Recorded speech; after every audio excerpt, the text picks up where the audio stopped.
the Father's love for us, how vast beyond all measure, that he should give his only Son and make a wretch his treasure. How great the pain of searing loss, the Father turns his face away, as wounds which mar the chosen one bring many sons to glory.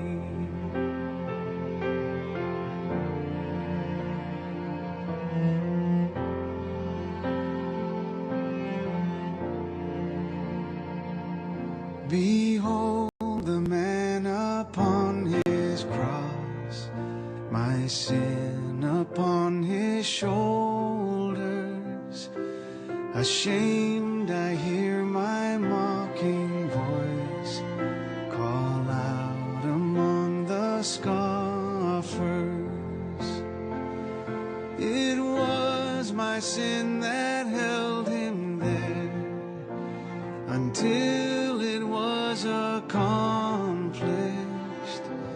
His dying breath has brought me life. I know that it is finished.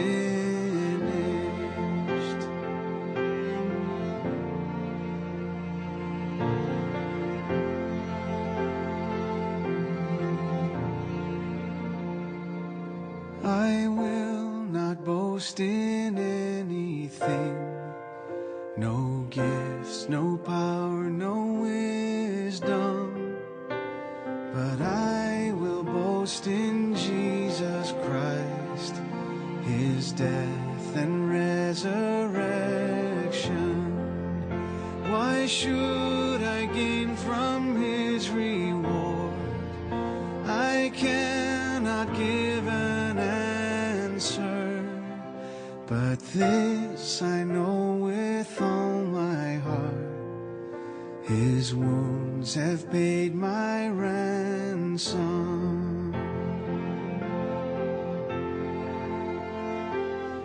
Why should I gain from his reward?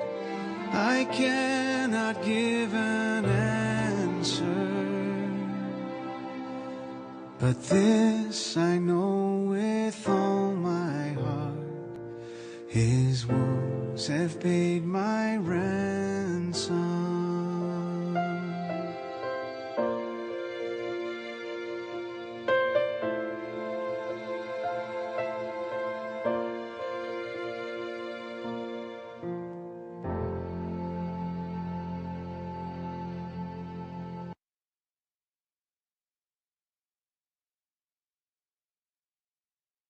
Hello, everybody. You are all welcome to today's talk show stroke webinar. I'm so happy to see most of you join here. I'm so glad that you are part of this webinar. I believe that you're going to experience a transformation. We have several speakers that will be talking to us today. So I would like you to get your journals, get your pen ready, get your headphone, and relax. If you have any question, you can just drop it in the chat box, because we're going to experience a turnaround. We're going to experience transformation in our career in all ramifications. So today we want to talk about evolve, become a better version. We have several speakers in the house that are going to shed light on this theme. And if you can't hear me very well, you can just drop your comment in the chat box. I want to tell you that your life is just like an egg. Can you see this? This is an egg. In this egg, we have billions of cells in this egg. We have billions of cells in this egg. And if this egg gets cracked, I tell you that this egg can never develop. But if it is well incubated, if it is well managed, this egg can give birth to a big chicken. So your life is just like this egg. So whatever you do with this, your life will affect your future. And that is the reason why we're having this webinar, so that we can make use of the resources that we have around us to better our lives. So I would like you to just sit back and enjoy everything that you're going to learn during this webinar. So when you're talking about evolve, evolve means transformation from one level to another, becoming a better person, becoming a better version of yourself, either in your career, in your profession, or in your academics, character-wise. So that's what this team is all about. Now, but before we continue, I would like you to have it at the back of your mind that your life is just like this egg and you need to protect it. You need to guide it. You need to guide your life. Whatever decision you make now will affect your future.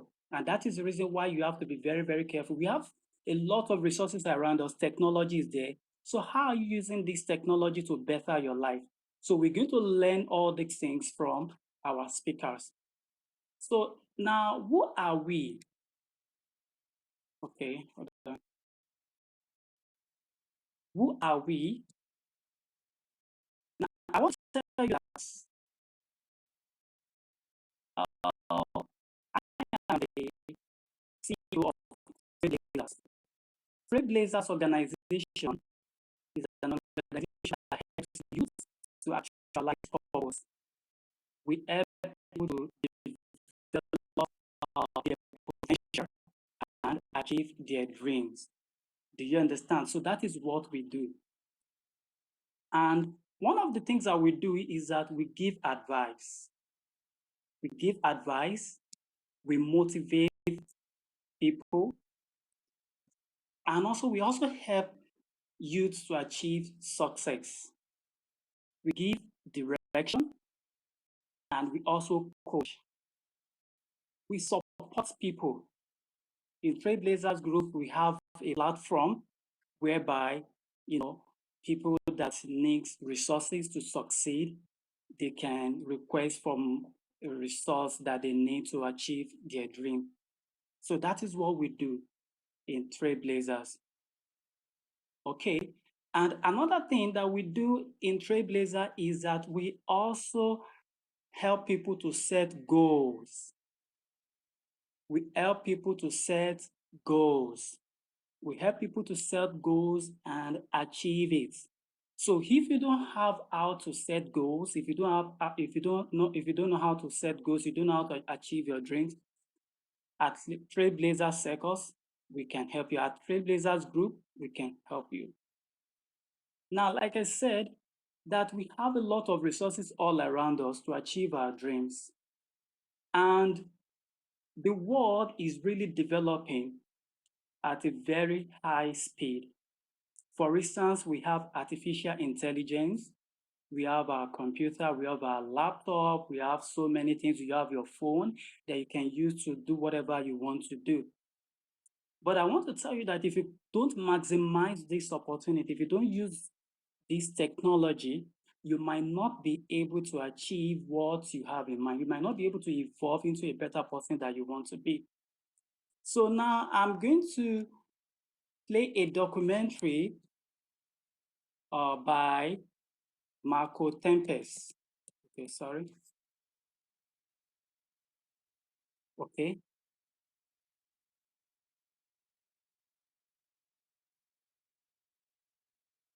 Okay. So I'm going to play a documentary by Marco Tempest. Marco Tempest is a robotic engineer and is going to tell us about artificial intelligence. You need not to be a caveman. You need to develop in your career. You need to move forward. Now, let's see what the world of technology has got to offer us when it comes to artificial intelligence. So everybody, pay attention.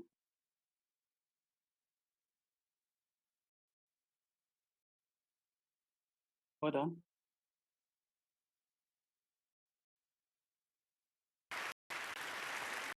Let me introduce you to something I've been working on.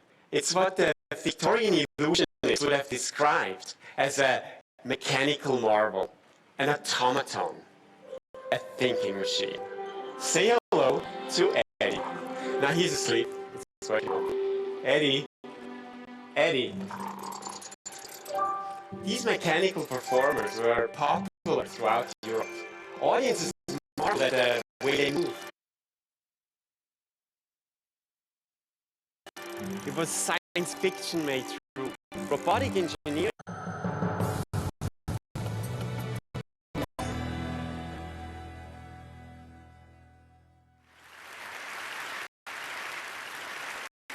Let me introduce you to something I've been working on.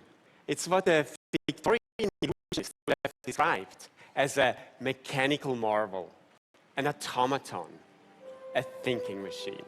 Say hello to Eddie. Now he's asleep. Let's wake him up. Eddie. Eddie. These mechanical performers were popular throughout Europe. Audiences marveled at the way they move. It was science fiction made true. Robotic engineering in a pre-electronic age. Machines far in advance of anything that Victorian technology could create. A machine we would later know as the robot. Robot, a word coined in 1921 in a science fiction tale by the Czech playwright Karel Čapek. It comes from Robota. It means Forced labor. But these robots were not real. They were not intelligent. They were illusions. A clever combination of mechanical engineering and the deceptiveness of the conjurer's art. Eddie is different. Eddie is real. I am 176 centimeters tall. He weighs 300 pounds. I have two 7-axis arms, Torque sending. a 360-degree sonar detection system, and come complete with a warranty. We love robots. Hi, I'm Eddie. Will you be my friend? We are intrigued by the possibility of creating a mechanical version of ourselves. We built them so they look like us, behave like us, and think like us. The perfect robot would be indistinguishable from the human. And that scares us. In the first story about robots, they turn against their creators. It's one of the leitmotifs of science fiction. Now you are the slaves, and we robots, the masters. Your world is ours. You. As I was saying, besides the faces and bodies we give our robots, we cannot read their intentions. And that makes us nervous. When someone hands an object to you, you can read intention in their eyes, their face, their body language. That's not true of the robot. Now, this goes both ways.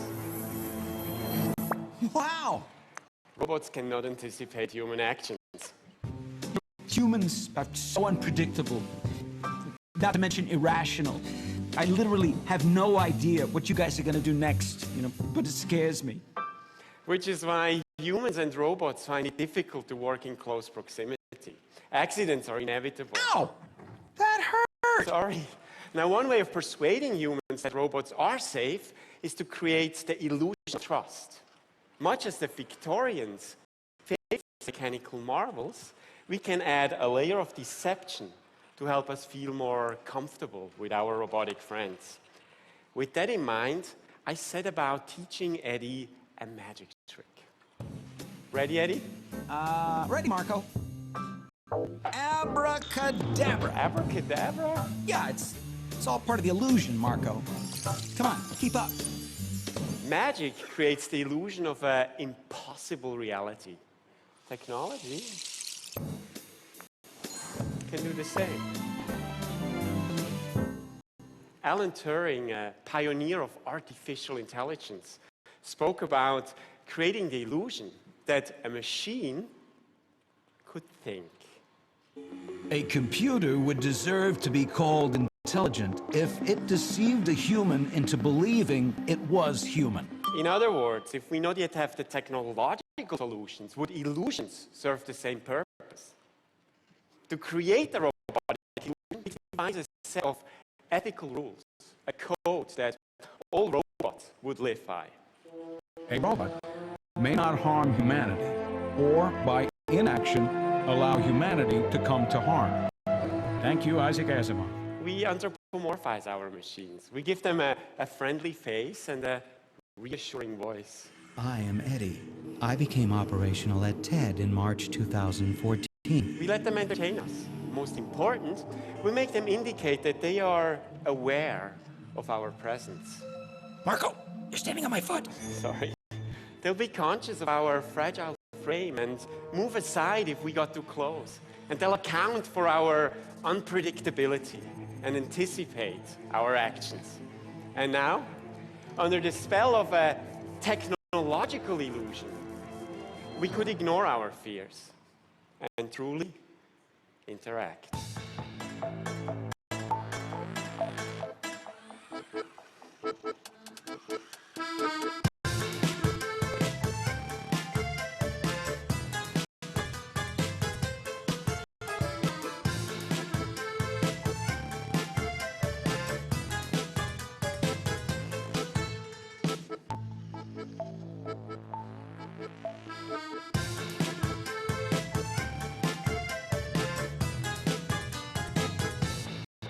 Thank you. Thank you.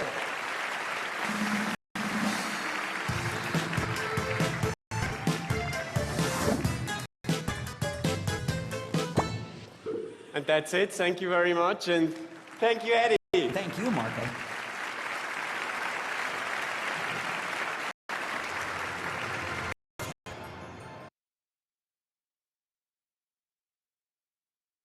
Okay, you can see what artificial intelligence can do.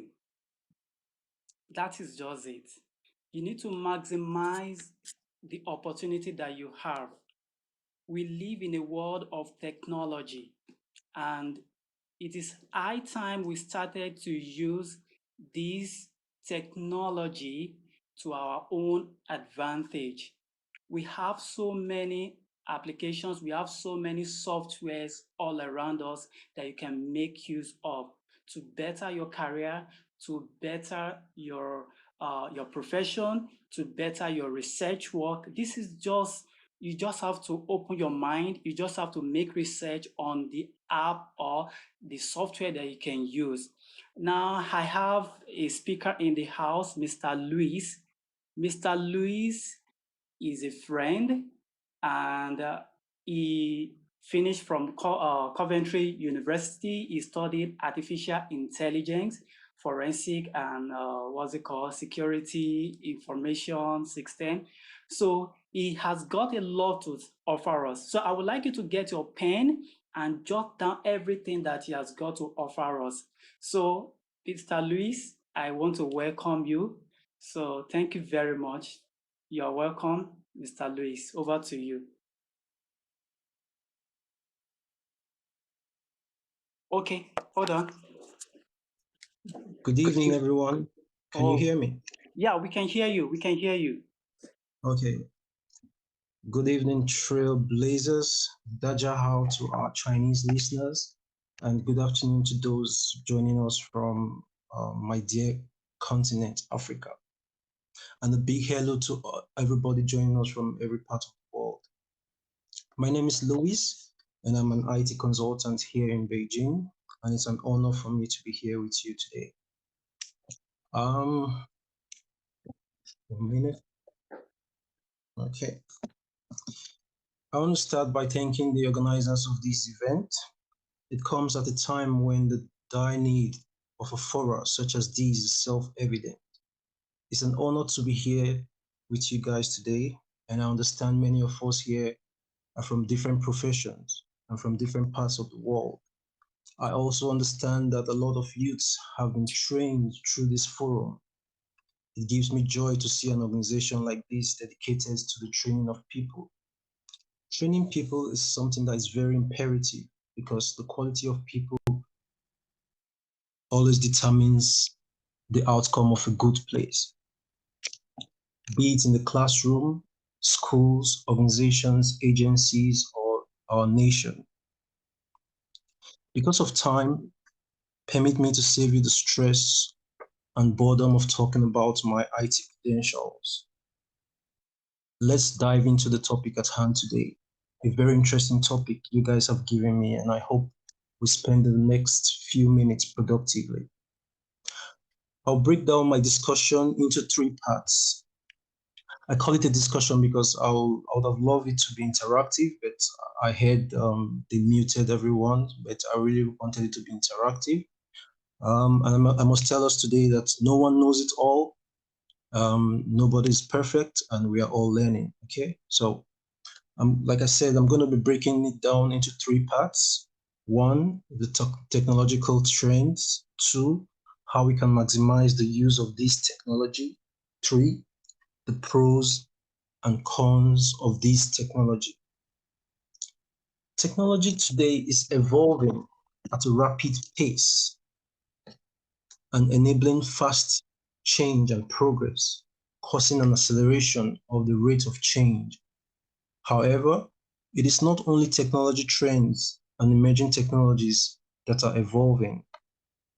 A lot more has changed post-COVID, making IT professionals realize that their role will not stay the same in this contactless world tomorrow. An IT professional in 2001 to 2002 will constantly be learning, unlearning, and relearning out of necessity, if not desire. What does this mean for you? It means staying current with emerging technologies and latest technological trends. It also means keeping your eyes on the future to know which skill you will need to know to secure a safe job tomorrow and even learn how to get there. A substantial digital revolution is taking place all over the world right now. Innovation, agility, and market development are all accelerated by technological advancements. The pandemic, for example, can you hear me? Hello? Yes, we can hear you. We can hear you. Okay. I can hear you. The pandemic effect will be felt for a long time, and the digital transition will continue. If businesses do not keep up with technological trends, it will be challenging to overcome the menace. Advanced technology will continue to change our lives and the way we operate, opening enormous opportunities for businesses worldwide.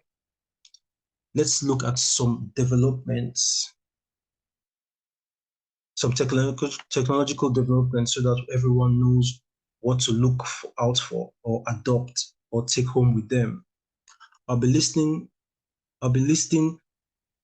11 new future techs, but because of time, I'll briefly talk about the first 7. As you can see on your screen, they are 1, artificial intelligence, 2, edge computing, 3, quantum computing, 4, virtual and augmented reality, 5, blockchain, 6, Internet of Behavior, that we call IoT or IoB, 5G. 7, 5G. Then we'll also look at the cons of these technologies. Okay. First, artificial intelligence or AI. AI has already received a lot of buzz in the world today and in the past decade, but it continues to be one of the new technological trends because of its notable effects on how we live, work, and play. AI is already known for its superiority in image, speech recognition, navigation apps like you have Didi, smartphones, personal assistants, ride-sharing apps, and so much more. Other than that, AI will be used for AI will further be used to analyze interactions to determine underlying connections and insights to help predict demand for services like hospitals, enabling authorities to make better decisions about resources, utilization, and detect challenging patterns of customer behavior by analyzing data in real time, therefore driving revenue and enhancing personalized experiences. The AI market will grow to $190 billion industry by 2025, with global spending on cognitive and AI systems reaching over 57 billion in 22. $57 billion, in 2022. With AI spreading its wings across sectors, new jobs will be created across sectors. On the other hand, AI also offers some of the highest salaries today, ranging from over $1.2 million annually. A machine learning engineer can earn $145,000 per annum, an AI architect and all that, making it one of the topmost technological trends you must watch out for in the year 2022. Machine learning, the upset of AI, is also being deployed in all kinds of industries, creating a huge demand for skilled professionals. Forresters predicts that AI, machine learning, and automation will create 9% of new US jobs by 2025. Jobs including robot monitoring, like we just saw, data scientists, automation specialists, and content curators, making it another new technological trend you must keep in mind. Some of the uses of AI we have today, like I already mentioned, image and speech recognition, predict demand services, machine learning, Siri, the normal Siri we have on our iPhones, Alexa, email spams, filters, Netflix recommendations, Taobao recommendations, and so much more. Mastering AI and machine learning will help you secure jobs like AI research scientists, AI engineers, machine learning engineers, and AI architects. The next technological trend we'll be looking at is edge computing. Edge computing, if you're familiar with cloud computing, this is one of the improved version of cloud computing. Can you imagine cloud computing that we were looking up to in the future is now turning obsolete? Cloud had major players like Amazon, Microsoft Azure, Google Cloud platforms dominating the market. The adoption of cloud computing is still growing as more and more businesses migrate to a cloud solution, but it's no longer an emerging technological trend. Edge is now the answer. Edge computing is a new technological trend that ensures low latency and high-speed data processing. Edge computing allows computations to be carried out closer to data storage systems, improving application performance. Cloud performance, high bandwidth costs can act as a motivator for edge computing adoption. The technology aims to run fewer processes in the cloud and transfer them to places like the user's computer or an edge server, bridging the gap between data and computation, eliminating long-distance communication between servers and clients. Some of the importance of edge computing is improved version of cloud computing, handling time-sensitive data. It increases the use of IoT, like we already talked about, the Internet of Things. And the job market includes cloud reliability engineer, cloud infrastructure engineer, cloud architect, security, DevOps, cloud engineers. So these are some of the jobs that you can get from edge computing. Yeah, the next one we'll be looking at is quantum computing. Quantum computing, like you can see on the slide, is a type of computation that harnesses the collective properties of quantum states such as superposition, interference, and entanglement to perform calculations. This is like the next remarkable technological trend. It's called quantum computing. It's a form of computing that takes advantage of quantum phenomenon like superposition and quantum entanglement. This amazing technological trend is also involved in preventing the spread of coronavirus, Omicron, or whatever virus we are having today, and to develop potential vaccines thanks to its ability to easily query, monitor, analyze, and act on data regardless of the source. Another field of quantum computing is finding applications is banking and finance to manage credit risk for high frequency trading and fraud detection.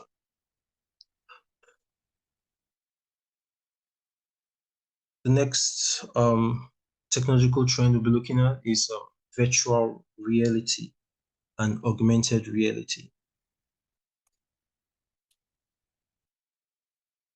Virtual reality or VR or augmented reality are extended reality immerses the user in it's a kind of technology that immerses the user in an environment while an AR enhances their environment. Although this technology trend has primarily been used for gaming thus far, it has also been used for training, as with virtual ship, a simulation software used for trains, US navies, Chinese navies, different naval officers use it for simulations, but it has a whole lot to offer. It's not just for gaming or simulations. In 2020, we can expect these forms of technology being further integrated into our lives, usually working in tandem with some of the other emerging technologies we've mentioned in this list are like AR and VR are really enormous and potential in the training, entertainment, education, hospital, marketing, and rehabilitation markets. 14 million ARs and VR devices were sold in 2019, and the global AR and VR market is expected to grow to $209 billion in 2020. The next technological trend we'll be looking at is blockchain. Blockchain, as we hear today, we always hear about cryptocurrencies, Bitcoin, and all that. Blockchain is actually more than cryptocurrencies. There's a whole lot blockchain has to offer. Blockchain is another recent mainstream technological trend, and many people think it's just about cryptocurrencies, but that's not really true. Bitcoin or other cryptocurrencies is just a tiny little part of blockchain technology. Blockchain actually offers security that is useful in many other ways. In the simplest of terms, blockchain can be described as data that you cannot deduct from, something like that, in like a layman's terms, something like you cannot take away from or change. Hence the term chain. That's where they got the term chain from, because you're making a chain of data and not being able to change the previous blocks in that's what makes it so secure. In addition, blockchains are consensus driven, so no one entity can take control of the data. This is the reason why different countries are trying to fight it, because it really makes everything seamless. With blockchain, you don't need trusted third party to oversee or validate transactions. All transactions are all run with the connected computers. Apart from cryptocurrencies, it is useful in the healthcare sector, supply chain, logistics, advertising, governance, e-voting, and many more. Lest I forget, there is a new tech in the health sector called CRISP, CRISPR. After this talk, I would like us to maybe go do some research on it. Imagine these days you can now edit your child's DNA. Can you imagine that? Like you just, before the child is born, you can edit his DNA. You want him to be like Michael Jordan, you edit him to be like Michael Jordan. Yeah. The world is really getting crazy. Yeah. So the next technological trend we are going to be looking at is the IoT or IoB, which is the Internet of Things. Another promising technology co-trend is the IoT or IoB. IoT stands for Internet of Things and IoB is Internet of Behavior.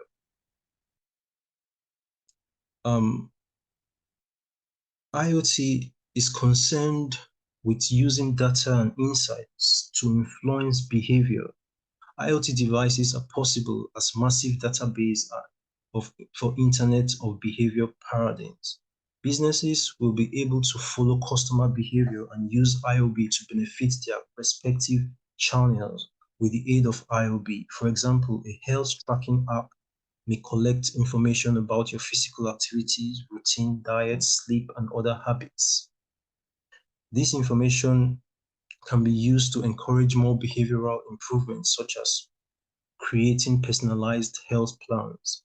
Many things are now being built with Wi-Fi connectivity, meaning they can be connected to the internet and each other, hence the Internet of Things.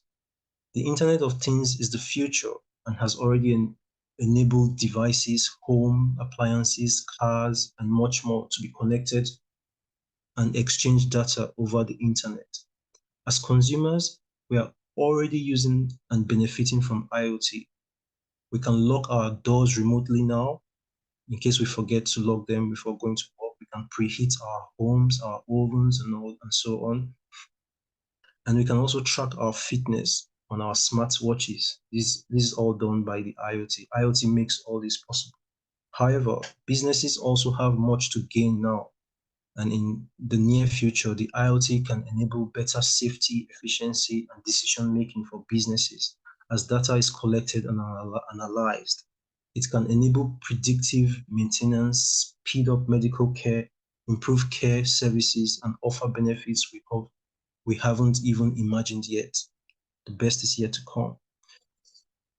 And we are only in the beginning stages of these new technological trends. Forecasts suggest that by 2030, around 50 billion of these IoT devices will be in use around the world, creating a massive web of interconnected devices spanning everything from smartphones to kitchen appliances. The global spending on the Internet of Things is forecasted to reach 1.1 trillion US dollars in 2022. New technologies such as 5G is expected to drive market growth in the coming years.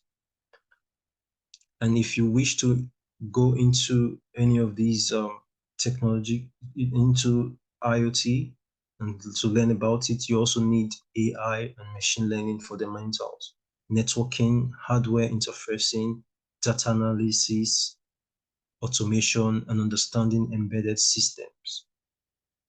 The next one we're going to be looking at is 5G and enhanced connectivity.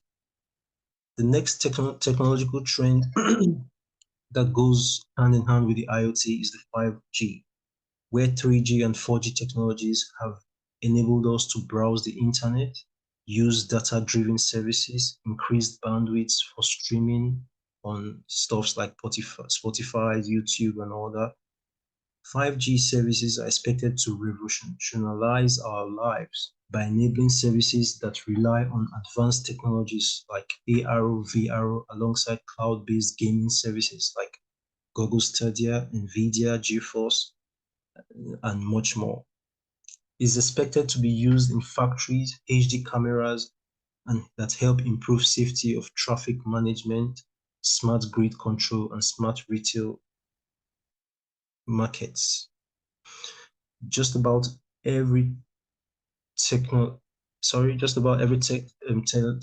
company like Verizon, China Mobile, Apple, Huawei, Qualcomm are now working on creating 5G applications. 5G networks will cover 40% of the world by 2024, handling 25% of all mobile traffic data, making it an emerging technology trending you must watch out for in the coming years. So we've in a nutshell looked at the pros and importance of this technology. Let's now look at the cons. Don't worry, we'll be rounding up soon. The cons of this technology. We shouldn't be oblivious of the fact that technology has brought some negative effects to the society. Online games, addiction, spam and phishing pornography, cyberbullying, cybercrimes, road accidents, and many more. These are some of the wrong sides of technology, but these things are being perpetrated by people. So technology is not really the problem, but humans are. There are two sides of a coin. How we use it determines whether it's going to be beneficial or harmful to us. Because of time, permit me to choose out of the 11 tech trends we just spoke about. Permit me to choose just one. I'm going to talk about the cons of just one, which is AI. The cons of AI. The first step in preparing us for the negative impacts of AI is to consider or learn firsthand what some of these negative impacts are. Number one, certain job losses or unemployment.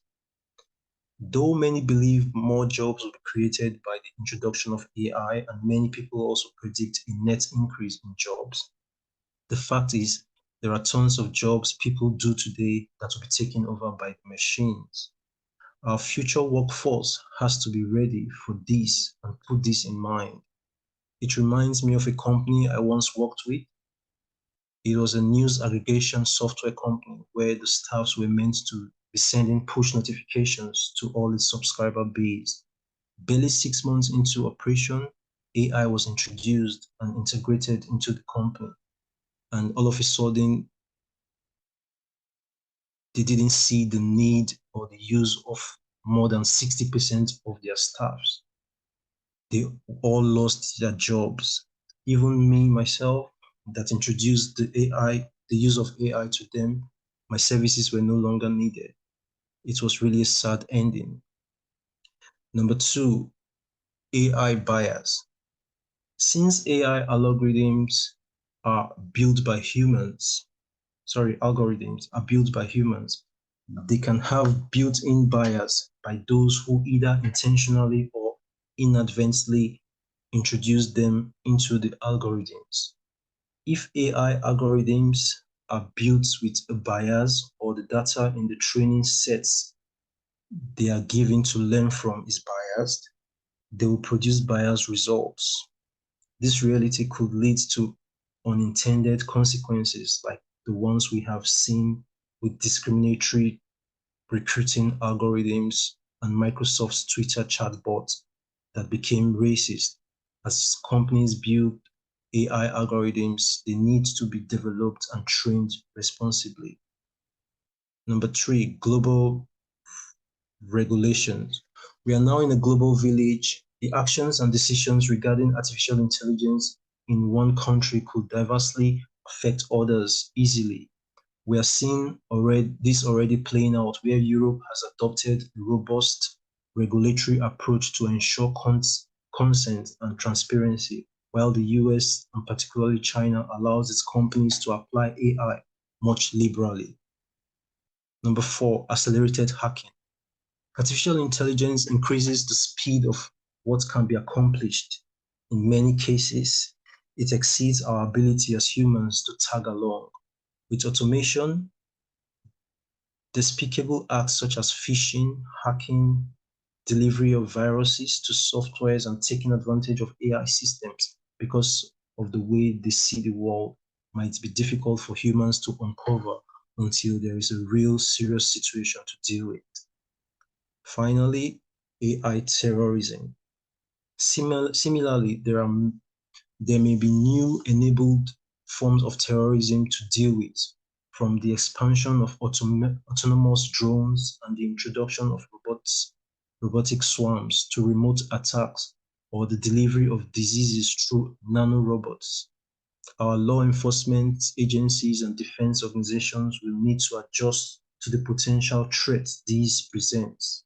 It will take time and extensive human reasoning to determine the best way to tackle all these and to prepare for the future with even more artificial intelligence applications to ensure that even though there is potential for adverse impacts, with its further adoption, it is minimized as much as possible. As is the case with any disruptive event, these aren't easy situations to solve. But as long as we still have humans involved, determining solutions, we will be able to take advantage of the many benefits of artificial intelligence while reducing and mitigating the negative impacts. In conclusion, the aforementioned are the top technology developments you could all be aware of in the year 2022 moving forward. You've already seen and figured out that all of these technological trends connect together in some ways. The arrival of 5G tech trends, for example, would have positive effect on IoT, AR, driverless vehicles, and VR, among other things. As a result, you won't have to think about which tech trend is right for you because learning about these advancements will broaden your awareness and give you an advantage over the competition. Understanding these technological developments will undoubtedly provide you with more excellent career and business prospects. Thank you all for your time.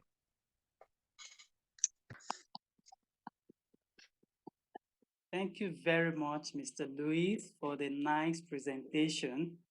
I really appreciate you. Thank you so much.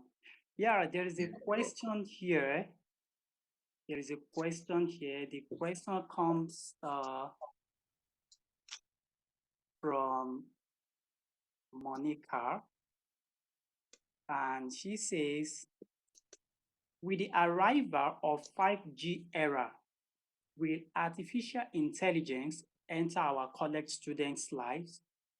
With the arrival of artificial intelligence, we know that artificial intelligence is being used all over the world.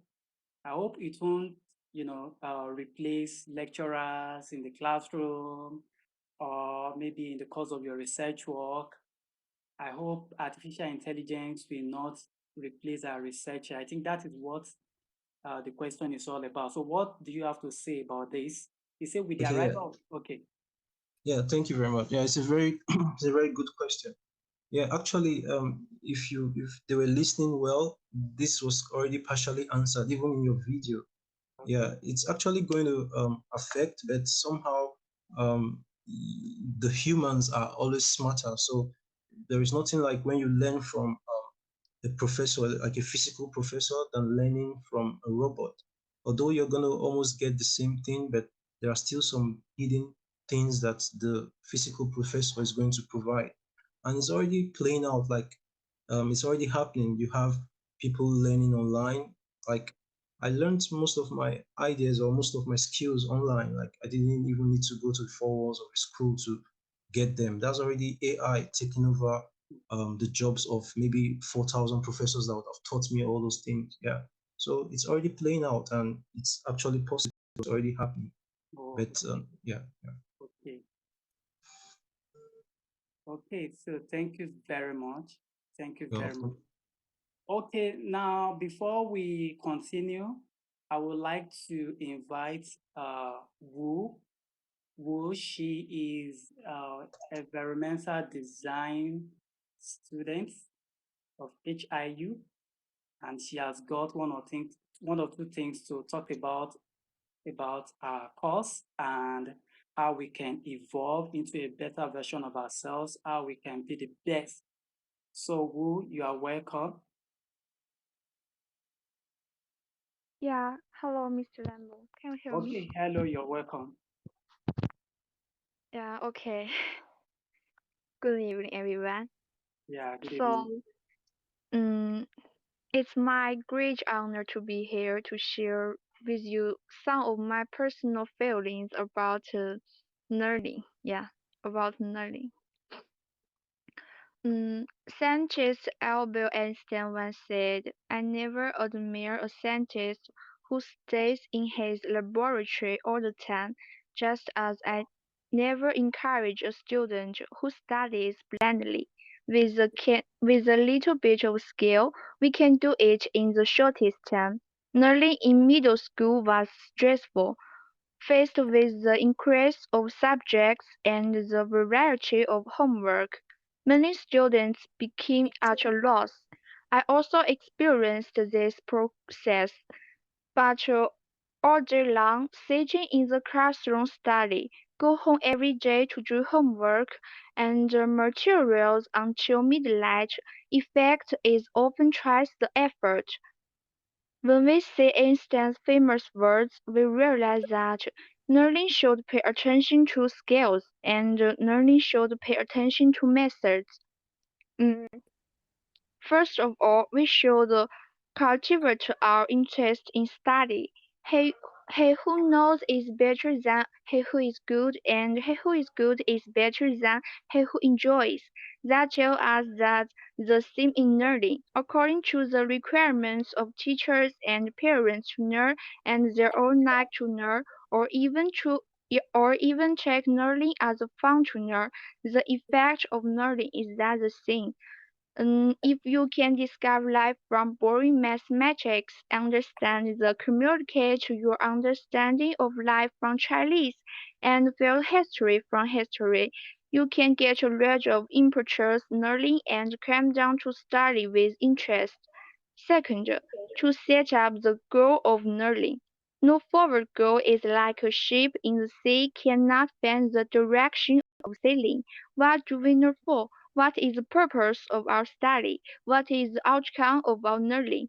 Compared with yourself, whether today is better than yesterday, and whether I can surpass other students in the next exam compared with my classmates. Constantly looking for goals that can surpass yourself, you will have continuous progress every day. Third, nerd to nerd. Study is pay attention to method. The study of subject has many common characteristics. As long as you seriously sign up will find Lewis law. According to the law to learn, there will be twice the result will have the effort. For example, to preview in advance before class, find out the key point of each lesson. Either to focus on learning in class, such as in class to listen careful, follow the teacher's ideas so that your learning will take fewer distractions, such as to summarize the content of each chapter to be summarized and sorted out after learning and classification digestion. Only mastering these learning methods can make your learning easier and more effective. Fourth, to read more books. After all, the knowledge in the books is limited. More nutrition from the books so that the learning can become better. Finally, I would like to talk about my major with you. As a student majoring in environmental design, our daily routine is constantly draw pictures to improve our level. We need to know all kinds of professional knowledge about design and constantly practice to reach the level of professional designer. What I'm trying to say is that constant practice is the most important thing in whatever you do. Finding mistakes in practice so that you can improve and do your best. In short, learning must pay attention to the method. Master of the method of learning like to give their own learning with flying wings. Finally, I wish students can start happy and make progress every day. And then, thank you everyone. Thank you very much, Wu. Thank you for the presentation. From what you said, constant practice is very, very important. If you want to achieve your goals, if you want to be a better version of yourself, you need to set goals. What do you want to evolve into?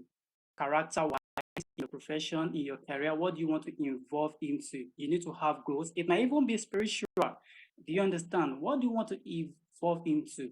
What are your goals? Now, you need to have goals, then you practice. And when you continue to practice and make sure you use the necessary tools that we have around you. For instance, Mr. Lewis talked about technology and the rest like that. Make sure you make research on the apps or software that can help you achieve your dreams because this is very, very important.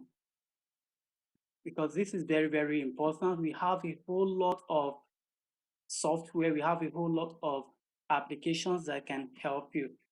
Okay, so now we continue. I have a speaker in the house. His name is Dr. Hala. But before he comes up, we've heard so much about Metaverse. I don't know how many of you have heard about Metaverse before. Now, that is the new trend in the world of technology. Now, Metaverse is just a kind of virtual world. You will be able to communicate with, let's say you are in Harbin, you will be able to communicate with somebody that is in Beijing with Metaverse. It's a virtual world. For instance, you are in school and you want to speak to your parents, you want to talk to your parents. With Metaverse, you can communicate with them. You can hold their hands, but this is virtual. It's not a magic at all. Now I have Joanna Stan to tell us what Metaverse is all about. So I would like you to pay attention to what Joanna Stan has to say about Metaverse. Joanna Stan is, let me say, she's a writer.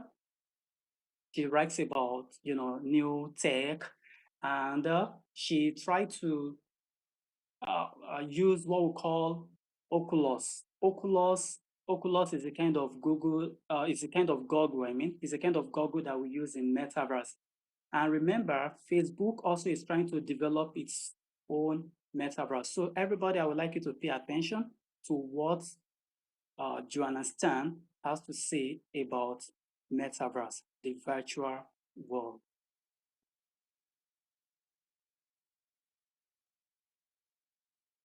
The best way to understand the metaverse is to experience it yourself.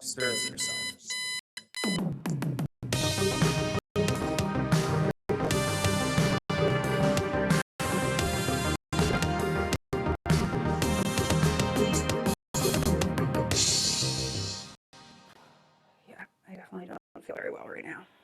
You wouldn't feel well either if you attempt to spend 24 hours in virtual reality or the metaverse.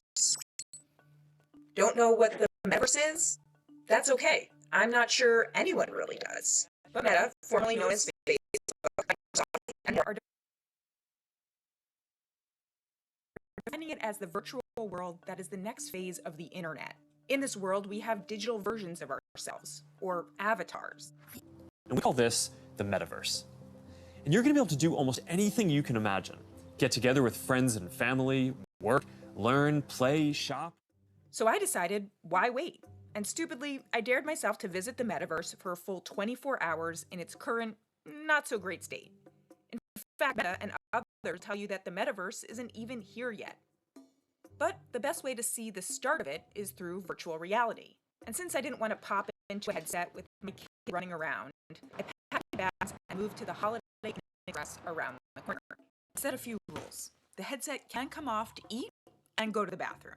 No. Yes, I attempted to sleep with it on. I checked my phone only if it was urgent. I had notifications coming into the Oculus Quest 2 headset, which is made by Meta. It's about to be 6 p.m., which is the start of my metaverse journey. I've got 2 headsets in case of technical issues and lots of apps and other things preloaded for different parts of the day and night. What could go wrong? Welcome to Beat Saber. Now cut the cubes in the arrow direction and match the color.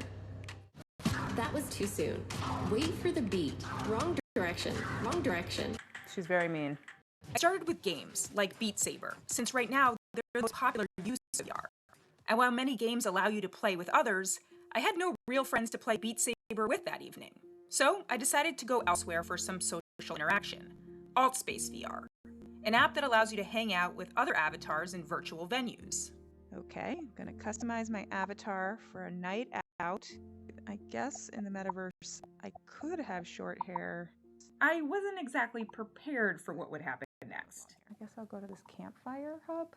Hello? Yeah. As soon as I was in the public area, I started hearing people talk and chat, and apparently there are no masks in the metaverse. I was dropped into an area with lots of trippy little Lego-looking people, and I attempted to interview them. They're journalists, Oh, wow. I want to learn what you guys do in here. Pretty much everything that you would do in the real world. I knew I had really made friends forever when they asked me to a comedy club by clicking on this portal thing. The club was so obviously fake, but my presence in it and the presence of all these other people felt really real. Do you guys have wine? Yeah, of course. Wine, everything you want. Just imagine. I even felt awkward when the comedian hit on my avatar. You're the girl that was trying to find out your name, but I can't because my hands all. I'm trying to be subtle. I spent a good amount of time in Altspace and came away thinking it's like an AOL chat room evolved, which I'm not sure is a good or a bad thing. I need to relax for a moment. Meditation app is launched.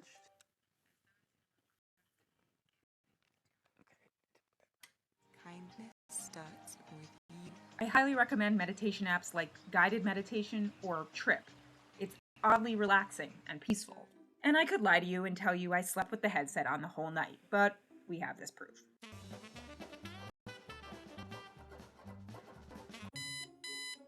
I woke up feeling refreshed. I pulled up some morning reading in my web browser. Got Google News over here, the Wall Street Journal website over here, and Instagram over here on the right. And had breakfast at the foot of Machu Picchu with a llama in the National Geographic app. It's funny, this animal has legs in the metaverse. Why do animals get 4 legs in the metaverse and we get 0? And then I had a pretty fun and intense workout. Welcome to Supernatural. You ready for your first flow workout? There are various types of workouts you can do in Supernatural, which involve everything from doing lunges to using controllers to hit targets. Let's let them out, and the metaverse is great. I got so into it, I actually lost track of time. I have a meeting in Spatial in 1 minute. I need to change crap. Yes, meetings in the metaverse are a thing. Hi, Erin. I'm Joanna. Nice to meet you. Hi. Thanks for coming. The idea is that instead of Zoom, you chat as avatars. My first meeting was an app called Spatial, and of course, it required a different avatar. Yes, that's my actual face on a floating torso. I met up with the co-founder of Spatial, Anand Agarwala, in an NFT art gallery with works from Ken Keller, aka Anchorball, on display. And this is a great stop because it turns out I'm in an NFT art gallery, which sounds like the metaverse to me. Heck yeah! I mean, you can't get more metaversey than a pixelated dog or these crazy heads and stuff, or these beautiful sculptures. We also went to a campfire where I asked him about the lack of legs. Right, the headset tracks your head and your hands, and so we can make it do realistic stuff. What are my legs supposed to do? We can't actually detect the signal from your legs. Legs are coming soon. I quickly had to jump from that meeting to another meeting as another avatar in Horizon Workrooms, made by Meta, formerly known as Facebook. Oh, I see. So it's kind of like you got to really put it on the board. You can even invite people from the real verse who happen to be on their webcams. But again, there was this real feeling of presence in the room. I felt like I was actually sitting across from my editor, Wilson, in this meeting. It's like in Ghostbusters. I'm a full torso apparition. You don't need legs? Oh no, Joanne's looking under the table. It's so scary. Yes, meeting Metaverse is fun if you don't do it for 4 hours on end. That was so much time in avatar meetings. My eyes hurt and my head hurts. So what did I learn from this adventure, other than I'd never recommend you do this? Well, a few things. It's clear why big tech companies are fighting over this. There's an opportunity to build the underlying platform here. One avatar with legs, living across games, workout apps, meetings, and more.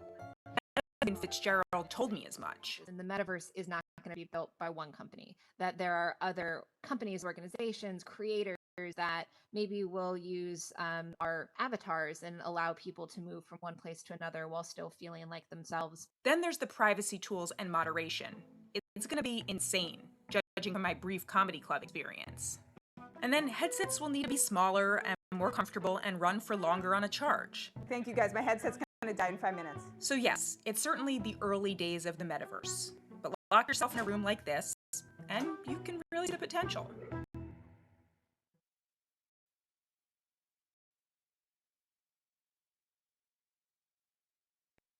Okay, that's all about Metaverse. So that is what the world is going into, and you need to get familiar with this. with Metaverse, you can communicate or you can even, interact with your friends all over the world.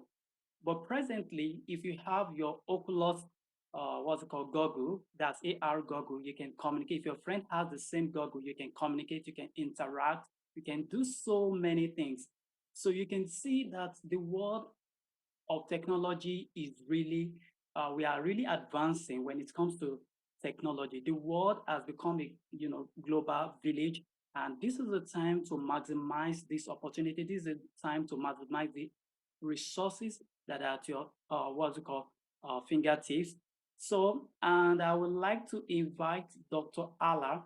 Dr. Ala, she is a postdoc at the College of Nuclear Science at HEU, Elongian Engineering University.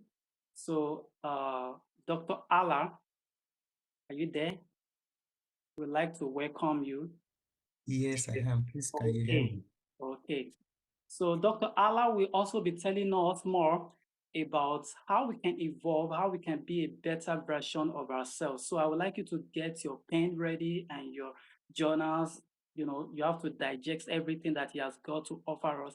And I tell you that what this webinar, 50 years to this time, you never remain the same. You never forget this time. So make sure you get your journals ready and jot down every point that he will be stating. So thank you very much. Okay, Dr. Ala, you are welcome. Over to you. Thank you, sir, for having me. Please, can you still hear me? Yes, we can hear you and we can see your screen. Okay. Thank you so much, everybody online. Let me put on my camera so that you can see my face. I hope that facilitated some interaction as well. It's actually a tremendous opportunity for me to be speaking with all of you this afternoon. And I really just want to appreciate the convener, Prolambo, and also acknowledge all the speakers that have gone before me this evening. I really appreciate you. You guys have done a fantastic job and you make my job easier. In my opinion, my job really will be to put some grounding into what we're discussing this evening about evolving and becoming a better version of ourselves. And the reason I said that is I'm not an expert in IT, but my brother Louis have done all you need to know about IT. But I apply some of these tools. So I think I'm in some place where I could help us, first of all, speak to the fundamentals about why we need to change and evolve. Also, speaks to some of the ways I've been able to use technology that has helped me thus far. So that said, I also just want to appreciate my family. Actually, they have been supportive of me in ways that I'm able to do some of these things I've accomplished. I really appreciate that. So please, let's go on. I have this PPT, and the outline does give some background. Change itself, we talk about it, what it means to evolve, how do we evolve, and conclusion, and maybe one or two other discussions. So at the end of this talk, I'm hoping that I just want to let you know that really there might be not so much anybody can tell you in 20 minutes that we that will make you evolve, okay? But here I hope that you will be inspired enough seeing these new technologies, seeing ways it's helping people, right? To pick up the challenge, to want to evolve and develop yourself, knowing that it's not angels that is doing these things, it's just human beings, flesh and blood, and white skin, brown skin, black skin people like each and every one of us. So going back to the fundamentals, what does it mean to really evolve? Evolving is like you are changing, right? And sometimes they say often slowly, but at least you are trying to get better, more sophisticated, more advanced, like you are going higher, so to speak. That's the dictionary. That's what the dictionary talks about. synonyms of evolve might be like you're making progress, you're advancing.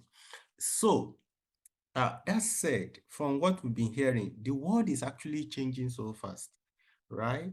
So it's our own personal responsibility to evolve strategically or to be sucked into all these changes that is coming up. Whether you like it or not, someone was speaking recently, said COVID, the pandemic that came, did not change things so much, right? All these changes were already there in the society. We just didn't pay attention to them. How many of you had Zoom before COVID? How many of you had of Slack, Google Team, whatever, before COVID? But when COVID came, we realized that, come on, there is a different way of doing life from now on, doing research, interacting, communicating, and all of that. And then we just have to adopt these new changes. So again, what we are learning here this evening is how do we be the architect of those changes, or at least put ourselves in a good position where we are able to maximize what is changing around us. I believe probably as I'm speaking this evening, there are a few people, a few categories of people around me. Probably there are some people listening to me, you just starting up, you are that young person, you are hoping to get a good master's degree, postgraduate degree somewhere, and you are looking at what are my options? What should I be doing going forward? This talk is for you. There are also those of us that probably you've achieved one or two things in life, what other people will look like, oh, yeah, I want to be like that. But you also know that you are not ready to settle. You still have a long walk to go. I hope I have something for all these categories of people. And I will try and share my experience in little things that I've seen, that I've done, that have been successful because I was able to make some little changes that helped me. So change itself is inevitable. You have to evolve. Technology is changing dramatically. I know many of us know the Moore's law that says computing resources will almost double every 24 months, simply state. And once that is happening, that people can do computation cheaper and faster, tech generally keeps changing. Computing change, internet is changing. The way work is done has also changed, maybe likely because of the pandemic. We've seen changes in entertainment. Now, if you know what it means to make a movie before, now there's a company that make a movie from beginning to the end, put it on their website, and then you subscribe and you watch. That's a disruption in the entertainment industry and a change. Big media has changed. You know, we have citizen journalism now and a lot of things. Advertising has changed. Before, you need to go and pay somebody to put your information in the newspapers. Now you can call some vloggers and tell them, okay, do this video for me and advertise my product. And you'll be surprised how many people will know about it within 24 hours. You know, mobility, cars will fly, cars will drive themselves. It's just a question of time. Data resources. You see, data used to be something that nobody cared about at some point. But this week, I was reading something online, and the MI6 director in the UK was saying a big contention between the West and the East is going to be on depth and data. You know, so there could be a data war in future, just over who controls the data of the people on planet Earth. And also there have been issues of anxiety, mental health, all of these things are coming to the front.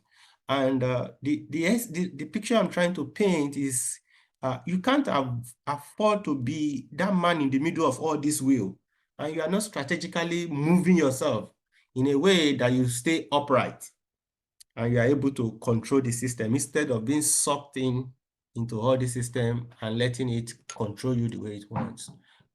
So that said, it calls for us to want to have a think. You've heard about all this technology, you've heard about amazing things that people are doing and they continue to do, but okay, what's me? How do I change? How do I need to evolve? How do I need to make use and maximize all of this? So I really, in talking about, I think we should first of all define what does it mean to evolve as an individual. Okay. And I think the best definition I could come up with is looking at yourself in the mirror like that baby and saying, how do I direct my own change and development in the direction that is most meaningful, impactful, and beneficial to me as an individual and to the people around me? So is it meaningful? Is it impactful? Is it going to be of benefit? I don't know what that means to you, but really, this is what evolving we entail, in my opinion. That said, we might need to look at it from three perspectives if you are going to evolve, okay? And I have those three perspectives, like I said, find a why, okay? Find a why. The second one, I will talk about challenging yourself, and the third one, think long term. I love the changes that we see around us, but you see, as a person, you should be able to separate what is fad from what is real. And as an individual, if we are grounded in what we are trying to do, is a question of time, we'll be able to lay hold on that which we are trying to accomplish. It doesn't matter how much the world itself seems to be spinning. A few years ago, do degree, they will talk about industries was health and safety. And then there was a time it was nanotechnology. Then there was, I don't know, all sorts of funny things that have come up. There was cloud and big data regime. People, like, if you want to do postgraduate degree, you are looking at big data, you are doing something on cloud computing. Then now it's artificial intelligence, machine learning. Everybody, artificial intelligence, machine learning. But what I'm saying is that all of this again will go. The world will shift to something else, okay? But if you are going to be able to adapt to all these changes as an individual, you must first of all find why. Why am I doing this? Why is this important? Okay, why is it important for me to evolve? Why is it important for me, if you can ask this question, to be able to evolve, make changes in my life so that I can, again, maximize what is in front of me. So there is a good reason to find why. Why are you doing what you are doing? Why will you want to not sleep at night? Okay. Why will you need to reach out? Because if you don't have a reason, when things get difficult, there's a time, right? So people that are really evolving, they always have a reason for doing what they are doing. What's your own reason? Okay. And then we need to lead ourselves.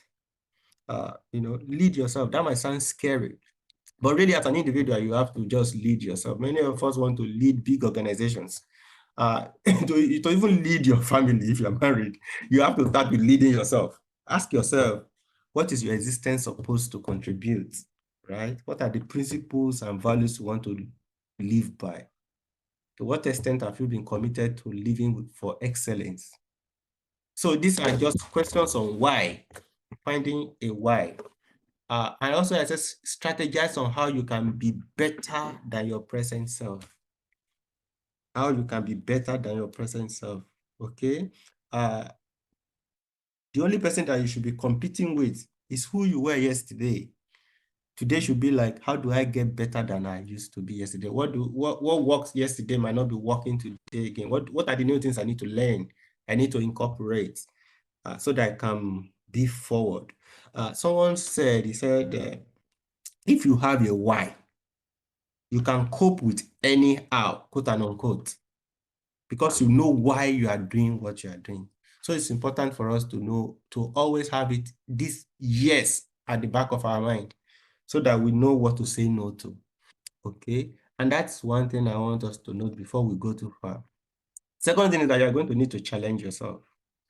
Just like our brother was talking about, life at this age needs a lot of training and retraining. After you've gotten the degrees, after you really think you've gotten to a level, you need to move higher. And it comes with that challenge, not resting on your successes and saying, oh, I've arrived, I don't want to do this again. So constantly, anybody that will be evolving needs to be identifying what is the next level, okay? And what will be required of me to get there. You need to challenge yourself. It's not just enough for us to say, oh, I want to evolve. Okay, I like asking this question. So what does that look like? How will you know when you have evolved or you've gotten to this next level?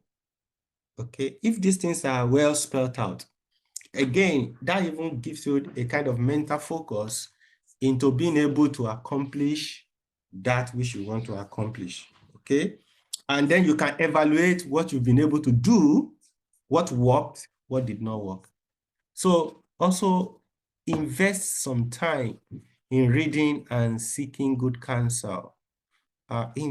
Anytime you spend reading and seeking good counsel is not wasted. And if you are going to evolve, I say you should identify the right network. I think a meeting like this is a right network if you are going to evolve. So you realize that people that are evolving and wanting to do better is very characteristic of them that they always have a written idea of what they want to accomplish in maybe in a year's time. They take their pen and paper, they write. And then we read someone's story. Like many of us might not have opportunity to meet people, like you might not have the opportunity again to meet Mandela on this side of eternity, but you can pick his book and it's like you are meeting him and he's telling you the things he went through, even in more detail than he could have told you within a 1 or 2 hour sitting, okay? So also, if you identify the right network, I really believe that there are clusters of people you join yourself with, and things that actually were supposed to be difficult just becomes easy, in quotes. So there are friends you can have around you and people you are working with that you're starting a new business will just be like, okay, my friends just did it. They just start a business the other way. I can do the same, okay? Developing an app, there is a cluster of people that they are working together, even if you don't have the idea before, because others are doing it around you. It looks easy and something you can accomplish. Whatever it is that you want to do, if you can get into the right network, it encourages and makes it easy.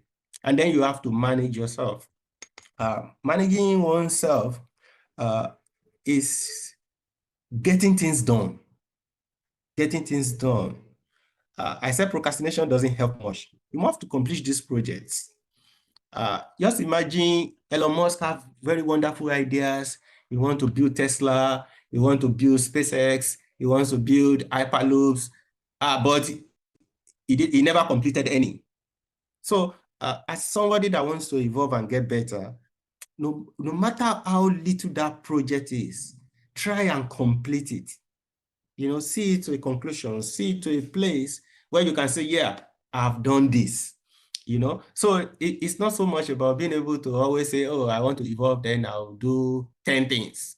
And you have it written down, you have a blueprint, but none of it actually make it into reality. Just like you want to write a book and you have the idea, you are so clear in your head, this book is going to be a bestseller, except that you never wrote the book. You can even talk about it and say, people, look, I have an idea of a book. I know it's going to be a blast. Where is the book now? It has never been written. Okay, so it's good for somebody that will evolve to learn to complete assignments. Give yourself an assignment and complete it. I like the quotes from Boris Johnson. I know you love him or hate him. You know, when they were discussing the Brexit, he said at some point he was going to leave the European Union on the 31st of December, I think maybe 2019 or 2020. So they always quote this on Sky. It says, no buts, no ifs, no maybes. You know, that at all costs, we are moving forward. And he was able to accomplish that. So again, remember, what is your why? Challenge yourself. And in the third one, I say think long term. Again, I'm laying the fundamentals for us to see how can I become a better version of myself in all aspects. Thinking long term is critical. I can't stress this enough. you see some investments you make pay off in a short term, you know. But some, it takes it takes a long time to keep making investments in certain areas. And we need both to become really what you want to become. And I will explain that in a while. So it's important that you're not just doing short-term things, you know, just like say, get work done. We get as human beings, we get satisfaction from, oh, I completed the project. I've sent the letter. I've conveyed the meeting, you know, my team has delivered in the short term. But that has a downside because you can lose sight of what is important in the long term. And so you have to ensure that your development is balanced. Again, you are leading yourself, you are managing yourself. And what I mean by that is that your development should be coming in areas of health, wellness, spiritual, physical, social. Don't abandon one because you are chasing career, you are chasing after XYZ. You know, our development have to be round and all round, so to speak. So that is important if we are going to become a better version of ourselves, irrespective of what is changing around us. Stay grounded, okay? And remember to give back. Stay grounded. Your success should not be a reason for arrogance or pride. You know, I was reading an article today on BBC, and it was talking about why are the CEOs in Silicon Valley mostly Indians? And one of the things they identify in that article, apart from hard work and the fact that these guys deserve what they got, is that they said, look, the Indians are coming from a culture where they just have a different approach to leadership that is humbling. You know, you see the CEO of Google take his own bike and bike to the office. You know, I come from a part of the world where even if somebody is a county chairman, okay, or a local government chairman, he can use his SUV to push you out of the road. Okay, so it's possible to stay grounded with your level of success or aspire to. And when you have success, it's not a reason for arrogance or pride. You know, those things take away from your social capital. It's so it's so interesting that we want success, we have success, and we let our success diminish our humanity. And what I mean by that is that we all need that we need each other. Okay, we gather together, we clap, maybe in church on Sundays. But when somebody becomes rich, what does he do? He buy a bulletproof car, black windows, build big walls against himself, fly in a way that flies private, drives in a convoy. You know, I don't know. I know some societies might say, okay, maybe that's needed for security. But then it's as if the more success people have, the less their humanity become. As if they don't need others again. Yeah, I can survive on my own. I don't need you. I can fly anywhere I want to go. But remember to give back. Remember to stay grounded. There are people that are looking up to you. There are people that your story and the fact that you just pay attention to their existence can also lift them up. You know, Stephen Covey will say, find your voice and help others find theirs. There's nothing you can give to people than just a fraction of your time in form of attention and the fact that you are acknowledging that they matter and their existence also counts for something. Okay, so again, think of family and those you are born to bless. I think that those things are integrated. There was this professor from Harvard. He shared stuff on Facebook. I think it's from Eastern Nigeria that talked about giving back to his community, and I admire him so much. You know, he said, look, the only thing he does for his community is that they make sure that the high school, the secondary school in the community is well taken care of, and that they encourage every child in that community to at least have a secondary school education. That is giving back. Okay, that's just giving back. And that's tremendous. Many of us might know this motivation speaker, Anthony Robbins. He talked about his testimony of after he became successful. You remember how they used to go at Christmas to maybe a local church to get meals for Christmas because the mom couldn't afford anything. He said that he took it upon himself that he was going to be feeding people that couldn't, just provide meals for people that need it during Christmas. And as at the time I was listening to him, he said he provides maybe 200,000 or 2 million plates of food for Christmas around this country. That's giving back. Okay. So think about your family and those who are born to bless. Every experience have shaped us in a way and can help us, to become better humans. So invest time in your family. And such investment really doesn't yield returns immediately. You see, on my slide, you can see somebody walking out in the rain. And I just want to pick an illustration of somebody probably tired, not wanting to go. But at the same time, he knew he needed to see someone, maybe a family member. Maybe some of us just need to call somebody and say, how are you doing? And they will appreciate that. So these are long-term investment. And this is how we evolve, because evolving, we are trying to be better. And then don't postpone your joy. Don't say, maybe when I have my PhD, I will be happy. When I have my children, I will be happy. When my children are out of my house, they are gone on their own, I will be happy. No, don't postpone your joy. Enjoy now. Enjoy the moment. Okay. Living is more than existence. So please, I'm more than halfway through with my talk, and I've talked about 3 things if you want to be able to evolve and become a better version of yourself. Again, have a why. Okay. Challenge yourself and think long term. Okay. So if you may, one of the things I will stress is the power of ideas. Power of ideas itself. Whatever technology is out there, sometimes they feed on who we are. You could see today, the same guy that created Facebook is creating Metaverse. It's because he already have the blueprint and what to work with. So again, it's about the ideas that we are working with. And when I say we should read, I think it's good. I just flashed some of these books that I know a bit of, that I've read them. I won't consider myself a big reader because I do research and I have to do so many things in the lab. But reading books. I know in this age, as we talk about idea, there's also tyranny of ideas. Too much idea can be a problem. Again, that's why I don't listen to too much of TED. I must confess, because everybody have an idea, something that sounds very smart and engaging. But talking about ideas, it's from book, for instance, that I myself personally learned that there is a need for personal greatness before you talk about public greatness. Okay, it's from Stephen Covey's book, The 8 Habits. As a matter of fact, at the end of that book, I can still remember where that portion is. That life is not a career, life is a mission.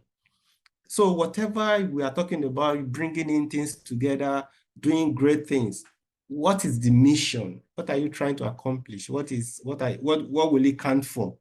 Okay, it's from another book, How Do You Measure Your Life? This book by Clayton, that I learned that many of us remember Nitel. Maybe if you are from Nigeria, Nitel lost out because all these other people came and they do what they couldn't do smartly and cheaply. Okay, and it's not only, this is not a Nigerian phenomenon. Look, there was a time where you have Motorola and Alcatel, and these are the people that are doing telecoms. Then Cisco, came with some product that nobody was paying attention to. Before you know it, router was everywhere and was connecting everybody, and nobody was using telephone lines again. And those Alcatel guys, they were gone before we realized it. Okay, so people lose, you lose your advantage if you are not changing and innovating. People might be saying, yeah, you are the guy today. Even the technology, if you say, oh, AI, and you stick with AI, when the world has moved on, what you realize is that, well, the people that used to call you, they're already calling other people because they need other things. Okay, so it's also from books I learned, for instance, that short-term strategies don't work in family. Okay, you can't build your family the same way you build business. That, okay, I'm trying to meet up with the customer, and then ship the product, you get the profit. At the end of the year, you're calculating profit and loss. In family, you don't do profit and loss. Okay, so, and that's why long-term perspective helps if you want to succeed in that area. It's on books that I learned, for instance, what they call the 1,000 rule. The 1,000, and the rule says many people that are really exceedingly successful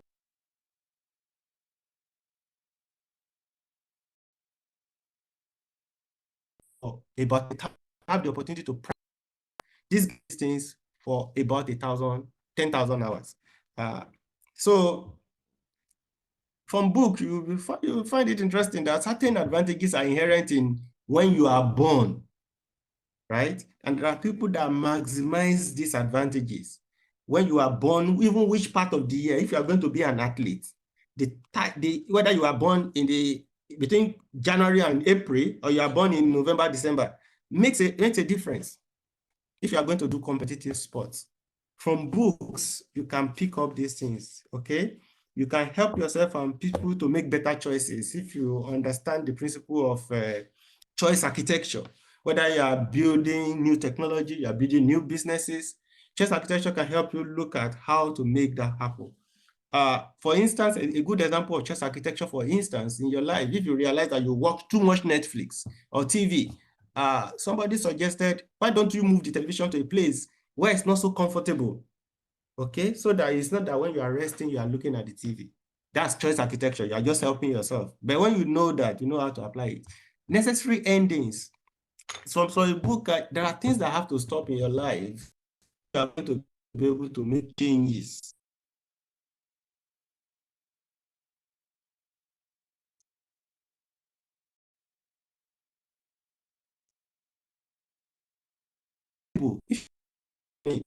Graphics, okay? Story of people that have done life. That said, I just want to share one or two experiences. My time is up. At least one in which I do engineering and I do research in thermal hydraulics. So, but as I started my postdoc, I realized I needed to apply machine learning in my research. I'm not a computer scientist. Now, I have to learn what that means. You know, I have to do the digging. I have to talk to people. Luckily, I have some of my colleagues that were doing more in that area than myself. We started looking at, okay, what do I need to do? How do I need to use this?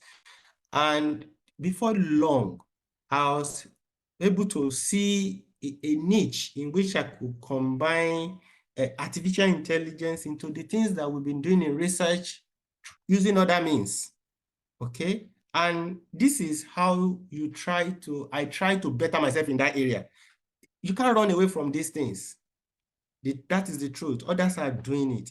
The same technology that they're using to identify faces, identify food, and train in one area or the other, I can also use it in my own little engineering research for maybe two-phase flow and things like that.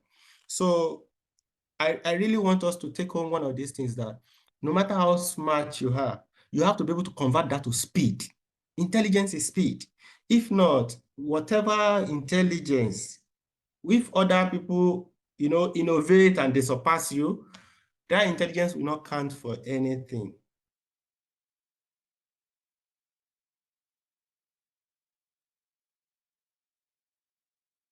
You have to keep challenging yourself. I have a funny joke. When this bro Lee was talking about AI, this is real.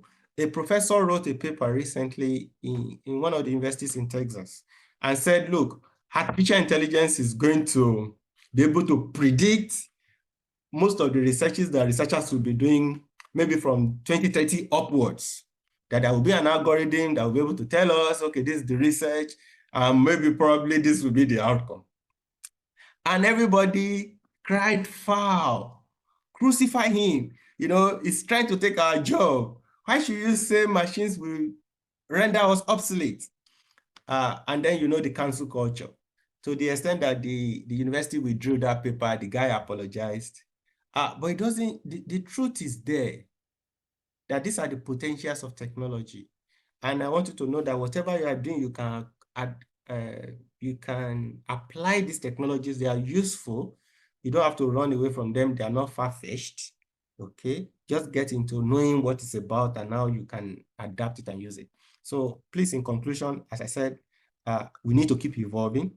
Please get that reason why you do what you do. Get a big yes within you. It will keep you up at night, but it will also pay off.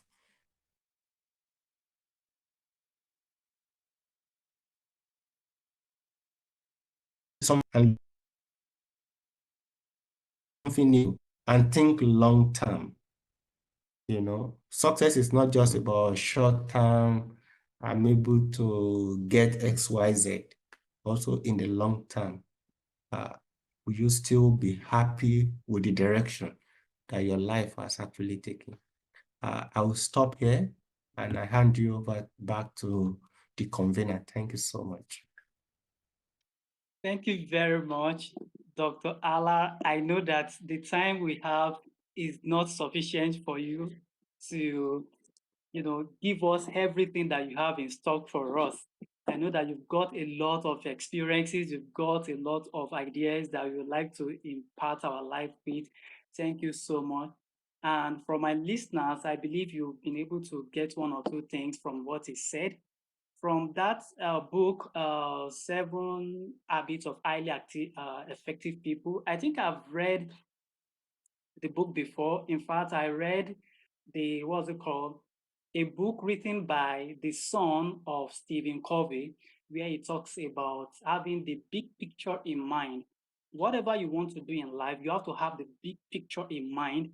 You want to make a decision, you have to think about the end before you make the decision. Don't just, rush into decision-making process. Don't just, don't just dabble into decision.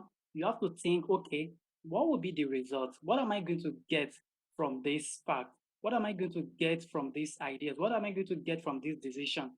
So that is what you must first, think about before you make any decision. And he also talks about interacting with people. This is very, very important. When you evolve, you need to affect the people around you, affect your generation. That is very, very important. You need to set goals. What do you want to evolve into? A lot of people, they don't have goals. They don't have anything that they want to do with their life. And that is the reason why you see most people, they go into smoking, alcoholism, prostitution, and so many things. But I wouldn't want any of us to do that. So you need to have it at the back of your mind that what do I want to do with my life? Like I said, we have a lot of resources all around us. As technology is evolving, we need to get acquainted with all these things. You must not say, oh, okay, technology is evolving. Let me just have my leg crossed. I don't want to do anything. No, you need to you need to familiarize yourself with all these things that are in vogue. And sometimes you might even need to relate with your friends to learn from them. So now we're going to move to the next, okay. So now we are going to move to the next documentary. We'll be rounding up very soon. Get ready.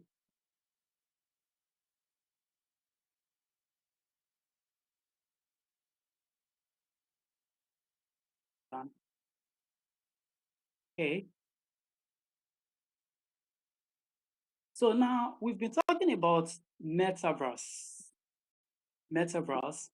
Like I said, there is an organization that created this Metaverse even before Facebook, even before Mark Zuckerberg said, okay, they're about to develop a software or app on Metaverse. And that was the reason why this organization, this company, wants to sue Mark Zuckerberg.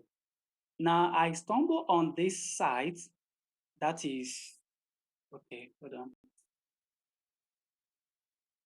studio.gometa.io.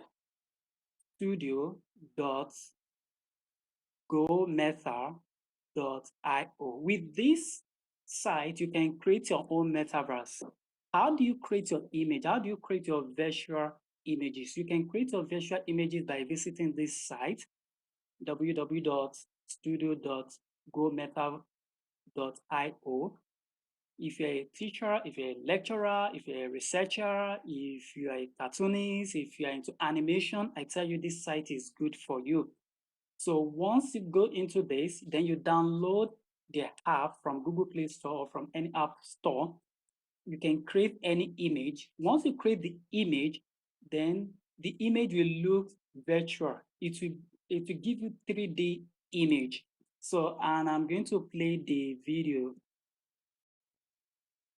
Okay. You go to Metaverse Studio. That's studio.gometa.io. Login or to sign up. There we have a kind of images that you can choose. For instance, maybe you're a researcher or you're a lecturer or a teacher, you can choose any images you want to create with this. Also create a line.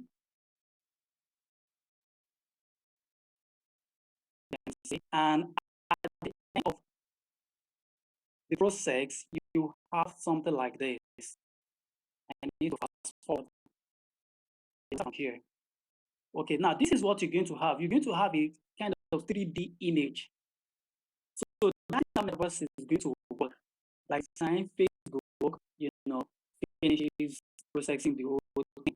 So you will be able to interact with your friends. You will be able to, see them physically, which is going to be in the virtual world. Do you understand? So with Go Meta, you can create a virtual images, 3D images. Now let's see what we can do with Metaverse.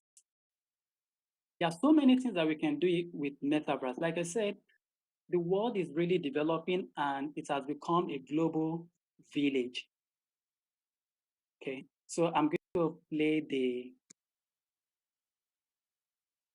video. Hold on, please.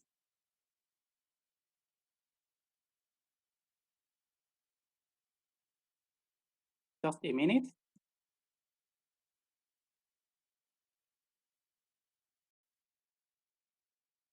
Okay.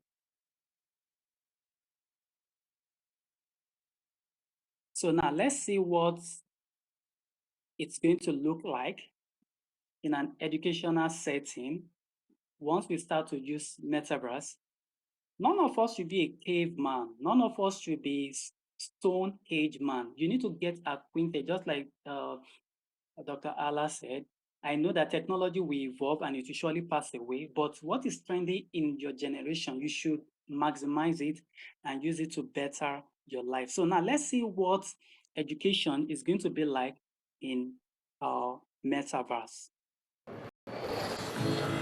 So we're going to have an astrophysicist in the family.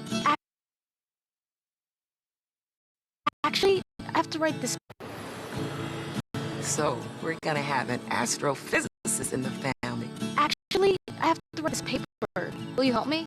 Let's take a closer look. What part of the solar system are we talking about? Saturn. If you were taking astrophysics, you could study in the metaverse. Did you know the rings are made up of billions of icy particles? Really? Look at this.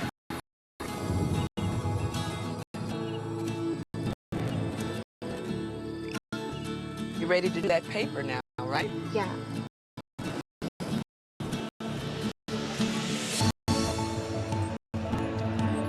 In the metaverse, you'll be able to teleport not just to any place, but as well. Ancient Rome.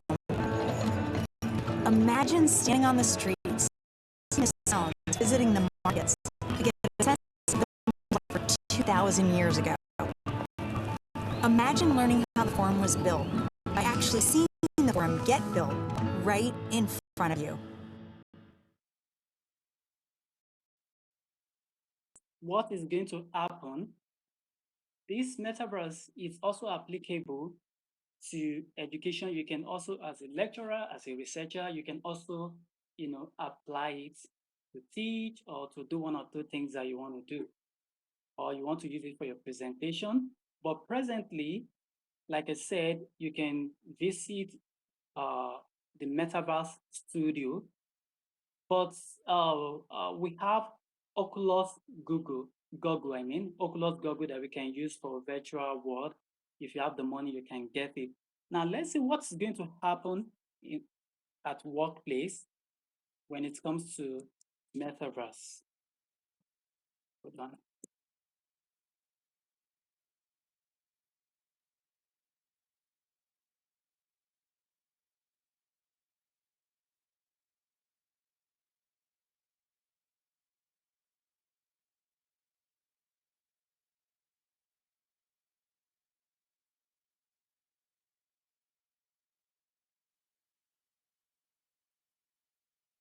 Okay, I need to reshare.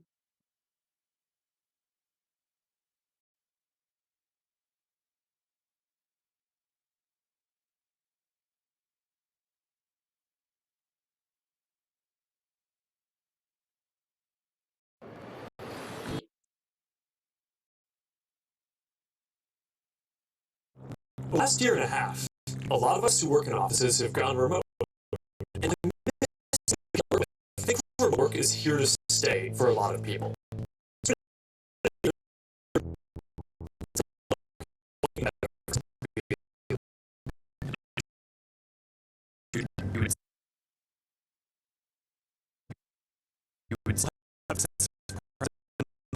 Face that make your all from here. That you have a perfect work setup, and you can actually do more than you could in your regular job. And on top of all that, you can keep wearing your face. Good. Let's get real quick for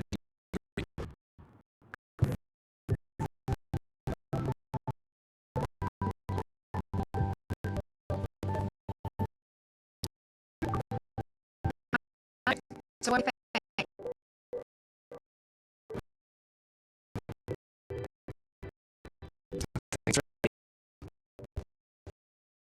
the presentation.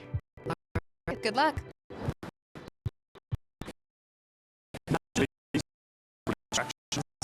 Task at hand. And when you're ready to share what you're working on, you present it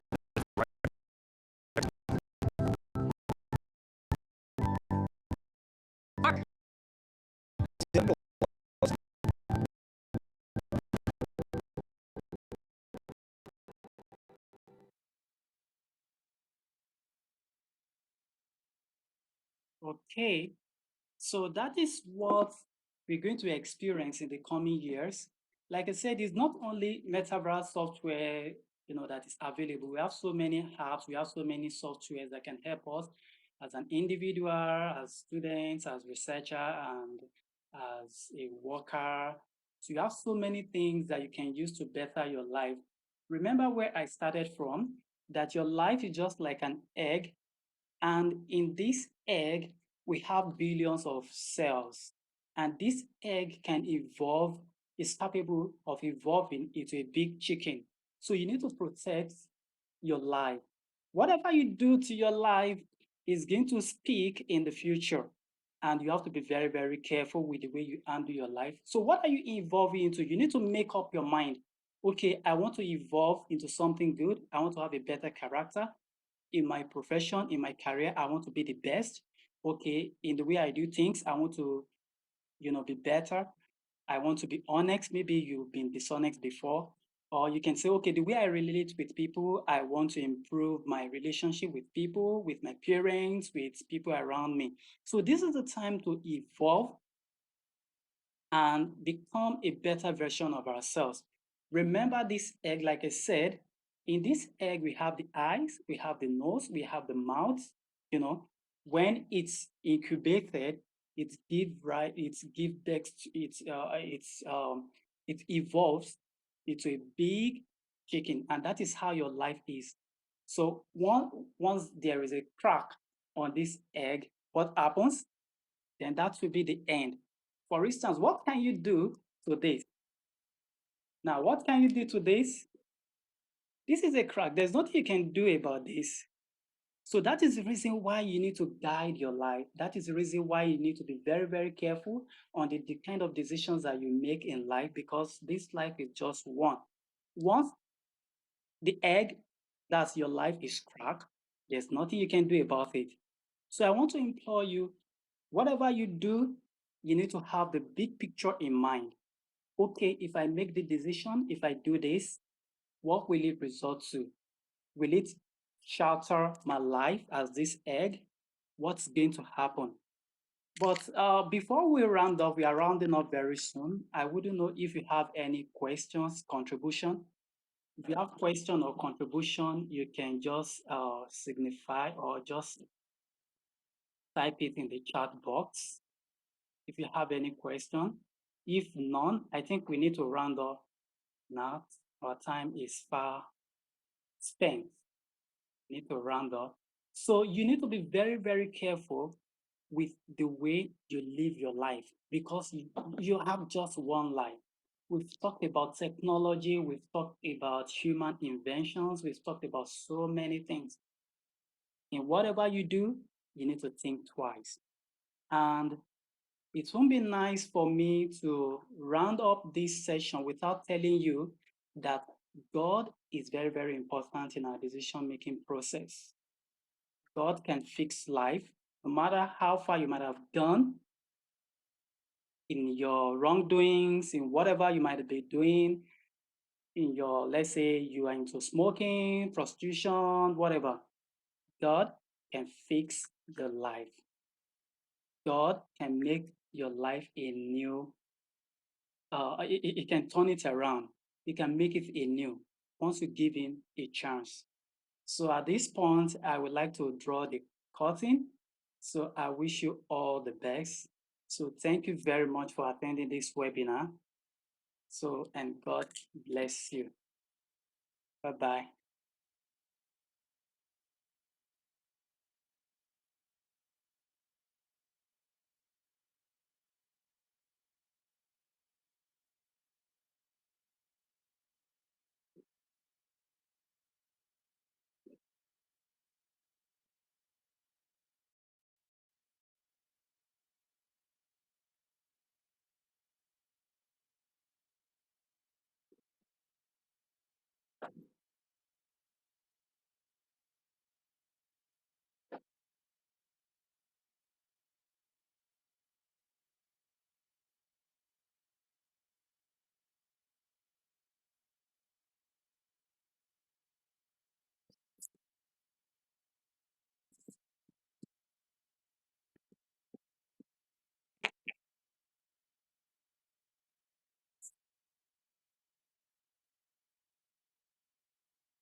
From flying horizontally to being able to hover, it revolutionized aviation.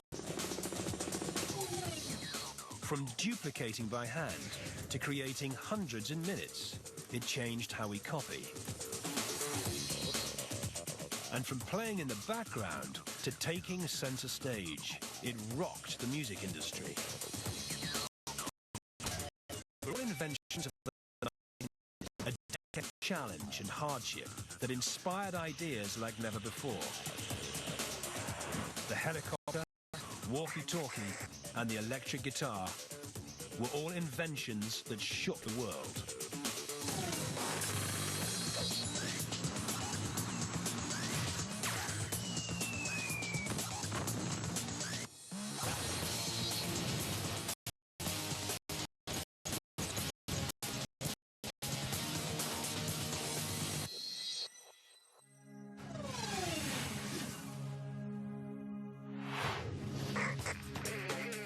It was invented decades before the cell phone and is still used today to communicate with soldiers on the front line, workers in the wilderness, and even with your friend down the street.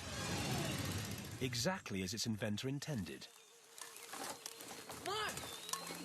1933.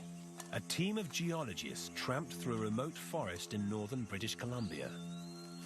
Their only lifeline to civilization was their radio operator, Donald Hings. He knew Morse code and could communicate with head office. But Donald also completely embraced new technology.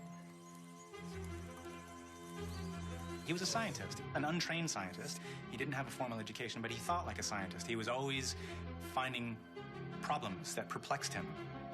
And then he would tackle those problems by inventing some crazy contraptions. The geologists finished their job and prepared to head back. But there was an unexpected problem. Donald learned that they were stranded.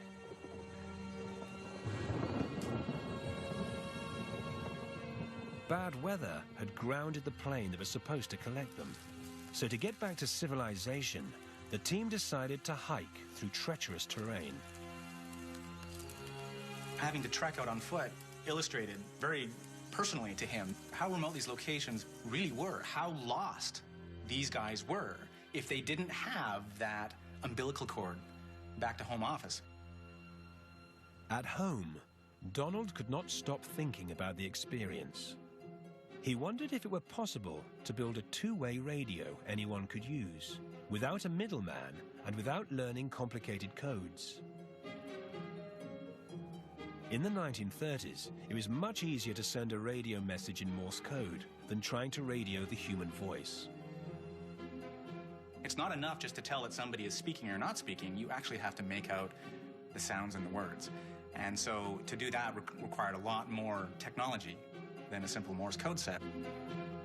But the technology was huge, required lots of space, and was impossible to transport in a backpack. The technologies for doing voice radio were well understood at the time. They were just too big and too clumsy to be useful for his application. So you start with that. You start with the radio sets that you do have. They're big, so you miniaturize them. You get them as small as you can. So Donald had to miniaturize the radio. But at the same time, boost the power of its signal so voices could be transmitted clearly over a distance. To make a voice signal come through clearly, you need lots of power, and to have lots of power, you need a big radio. And so it was just at cross purposes to the whole notion of portable voice communication. Donald realized he would have to reinvent radio circuitry. The complex wiring used to join radio waves to a voice signal would have to change.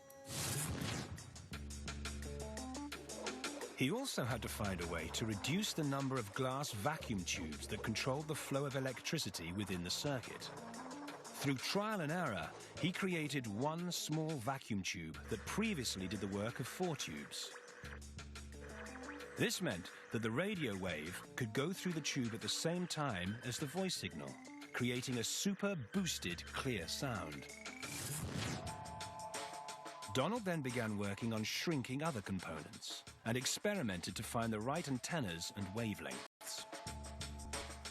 Accomplishing all those things at once was the problem that my grandfather solved. It wasn't just a single invention. It was a very complex invention that had many, many different parts that all added up to what was at the time a really cutting-edge piece of complicated technology. When Donald showed his prototype to his bosses, they saw huge potential. All right, let's give this a try. But the real test was to see how Donald's radio worked in action. I don't really know if he would have been nervous as opposed to excited. I mean, you know, sure, it's his job. There's a certain expectation that he's going to accomplish things, but I think he was granted a certain amount of leeway, because if you're doing something that hasn't been done before, you know, your bosses, if they're halfway smart, are going to realize that, you know, this might not work perfectly the first time. He moved deep into the bush.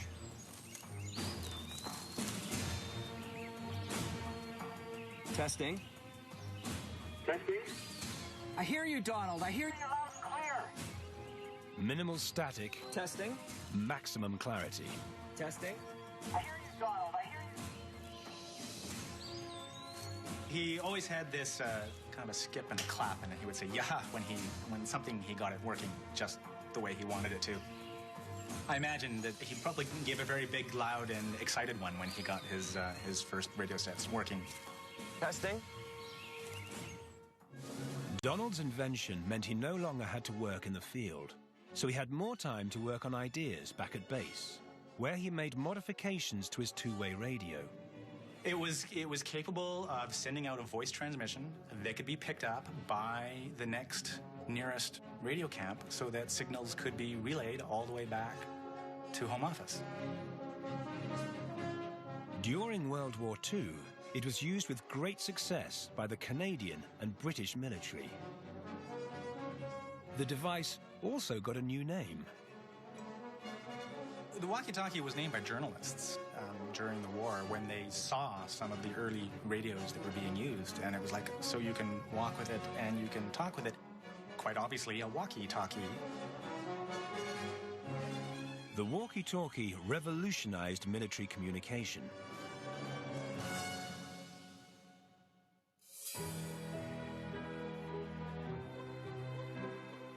Over half a century later, in 2001, Donald Hings received an Order of Canada for saving countless lives on the battlefield and in the bush.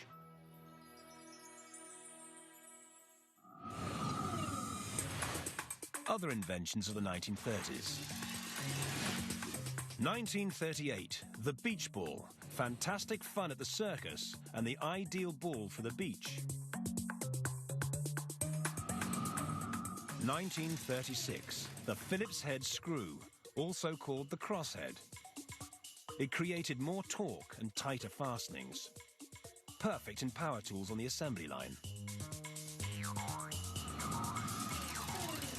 1932, the Dynasphere.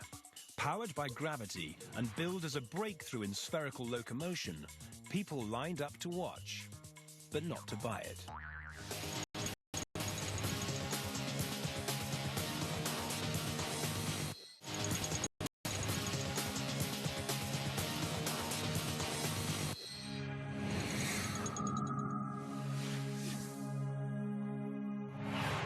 Whether going through narrow canyons or hovering over a city, it's the most nimble and versatile of flying machines. But producing the first successful, mass-produced version took decades of planning and persistence by its inventor.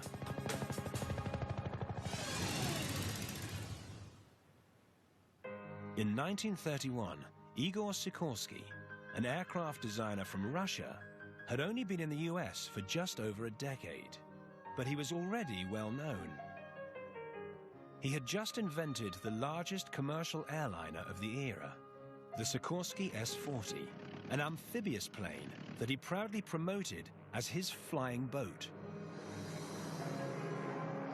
The ship may very comfortably seat 40 passengers with excellent accommodation, dining facilities, washrooms, even a little bar. For most inventors, a flying boat would be the achievement of a lifetime. But Sikorsky had an even bigger dream. He had been obsessed with a different type of flying machine since childhood. He first saw it in one of Leonardo da Vinci's sketches, and then read about it in a Jules Verne sci-fi novel.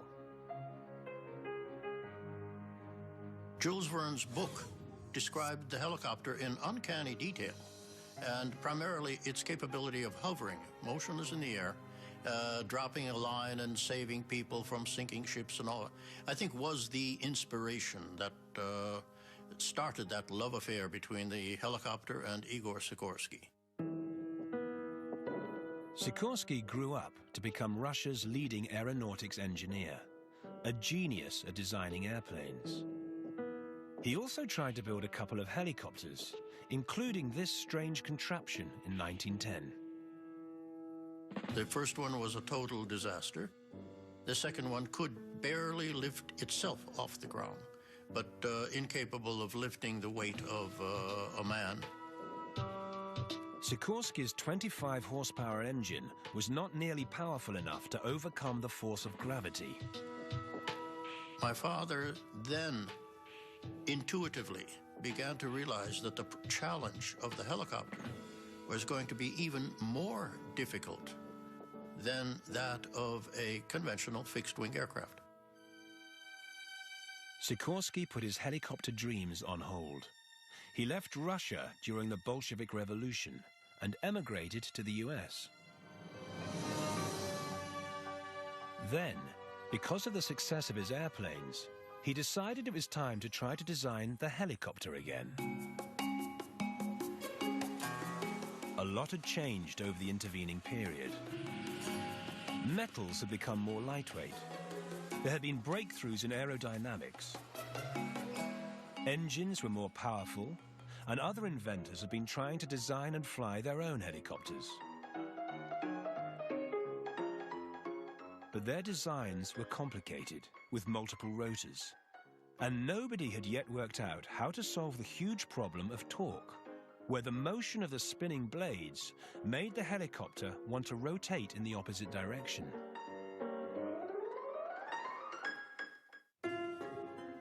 But Sikorsky had a completely different design in mind. He insisted on creating a totally heretical, totally impossible, impractical solution, which was to drive one single main lifting rotor and counteract the torque with a tiny little rudder rotor at the end of the fuselage. Sikorsky outlined his design idea. 3 blades mounted horizontally on a single rotor would be powered by the engine to generate lift. Another, smaller, single blade mounted vertically on the tail would counteract the main rotor to prevent the helicopter from spinning in circles. Critics thought this design was far too simple, but Sikorsky still applied for a patent.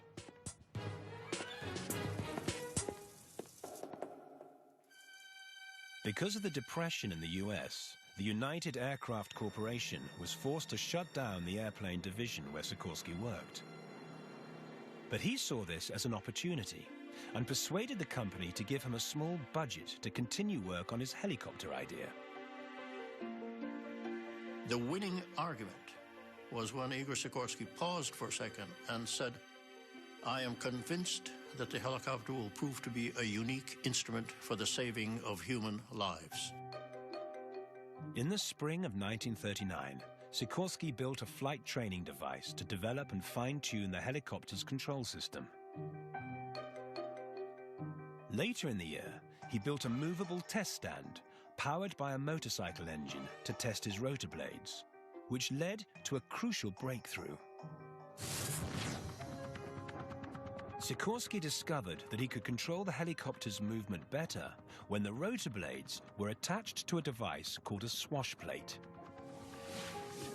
Tilting the swash plate forward decreased lift at the front and increased it at the back, which in turn pushed the helicopter forward, a process called cyclic control.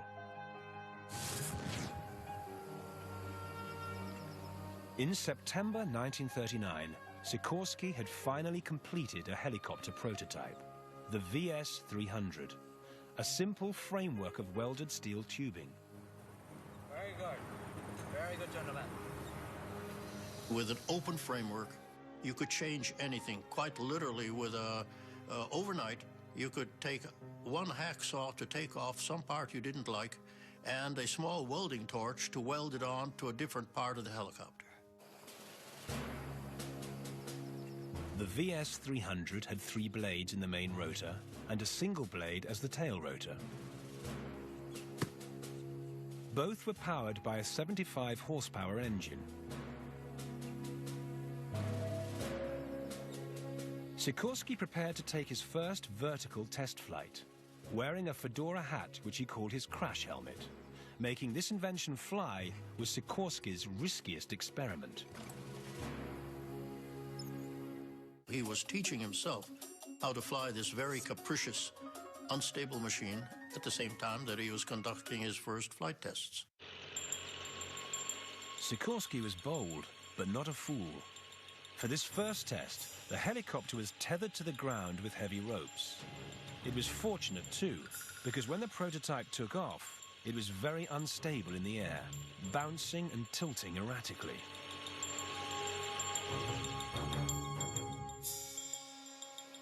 Sikorsky spent the next 3 months refining his cyclic pitch control in order to ensure the machine was more stable.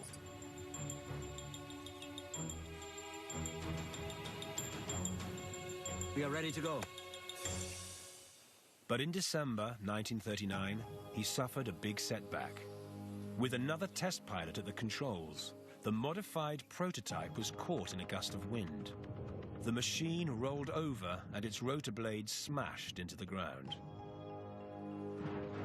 When that happens, you have one shredded rotor system and a very badly bent helicopter. Sikorsky thought the problem lay with the tail rotor, and he started to experiment with different designs. I remember my father coming home, unhappy, sometimes very frustrated, but never, never, ever frustrated to the point of saying, I'm giving up.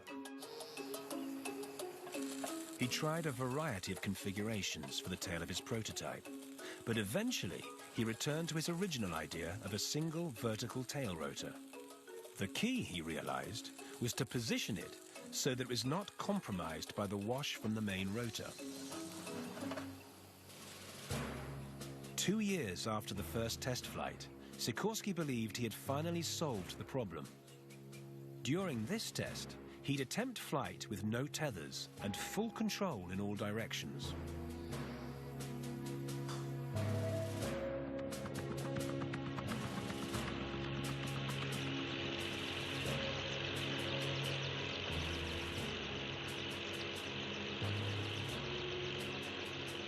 It had been 31 years since Sikorsky tried building his first helicopter in Russia. Finally, he and his team had proved that this kind of flight was possible, and it revolutionized aviation in the process. I know that my father was very pleased because when he came home, he had again one of these big, wide grins on his face. And he did say to the children at that time and to a rather interested mother, yes, it has flown. Today we flew it. I can say with a fair amount of conviction, he never, ever gave up that dream of building a helicopter. 3 years later, the helicopter achieved what Sikorsky had always dreamt it would do. In April 1944, the US Army flew a helicopter into Japanese-held Burma to rescue soldiers caught behind enemy lines. The helicopter has become, as depicted by my father, it has become a unique instrument for the saving of human lives and speaks for itself. Igor Sikorsky became a household name. He was awarded the Presidential Certificate of Merit, and 70 years after his first free flight, Sikorsky's innovative design lives on in most of today's helicopters.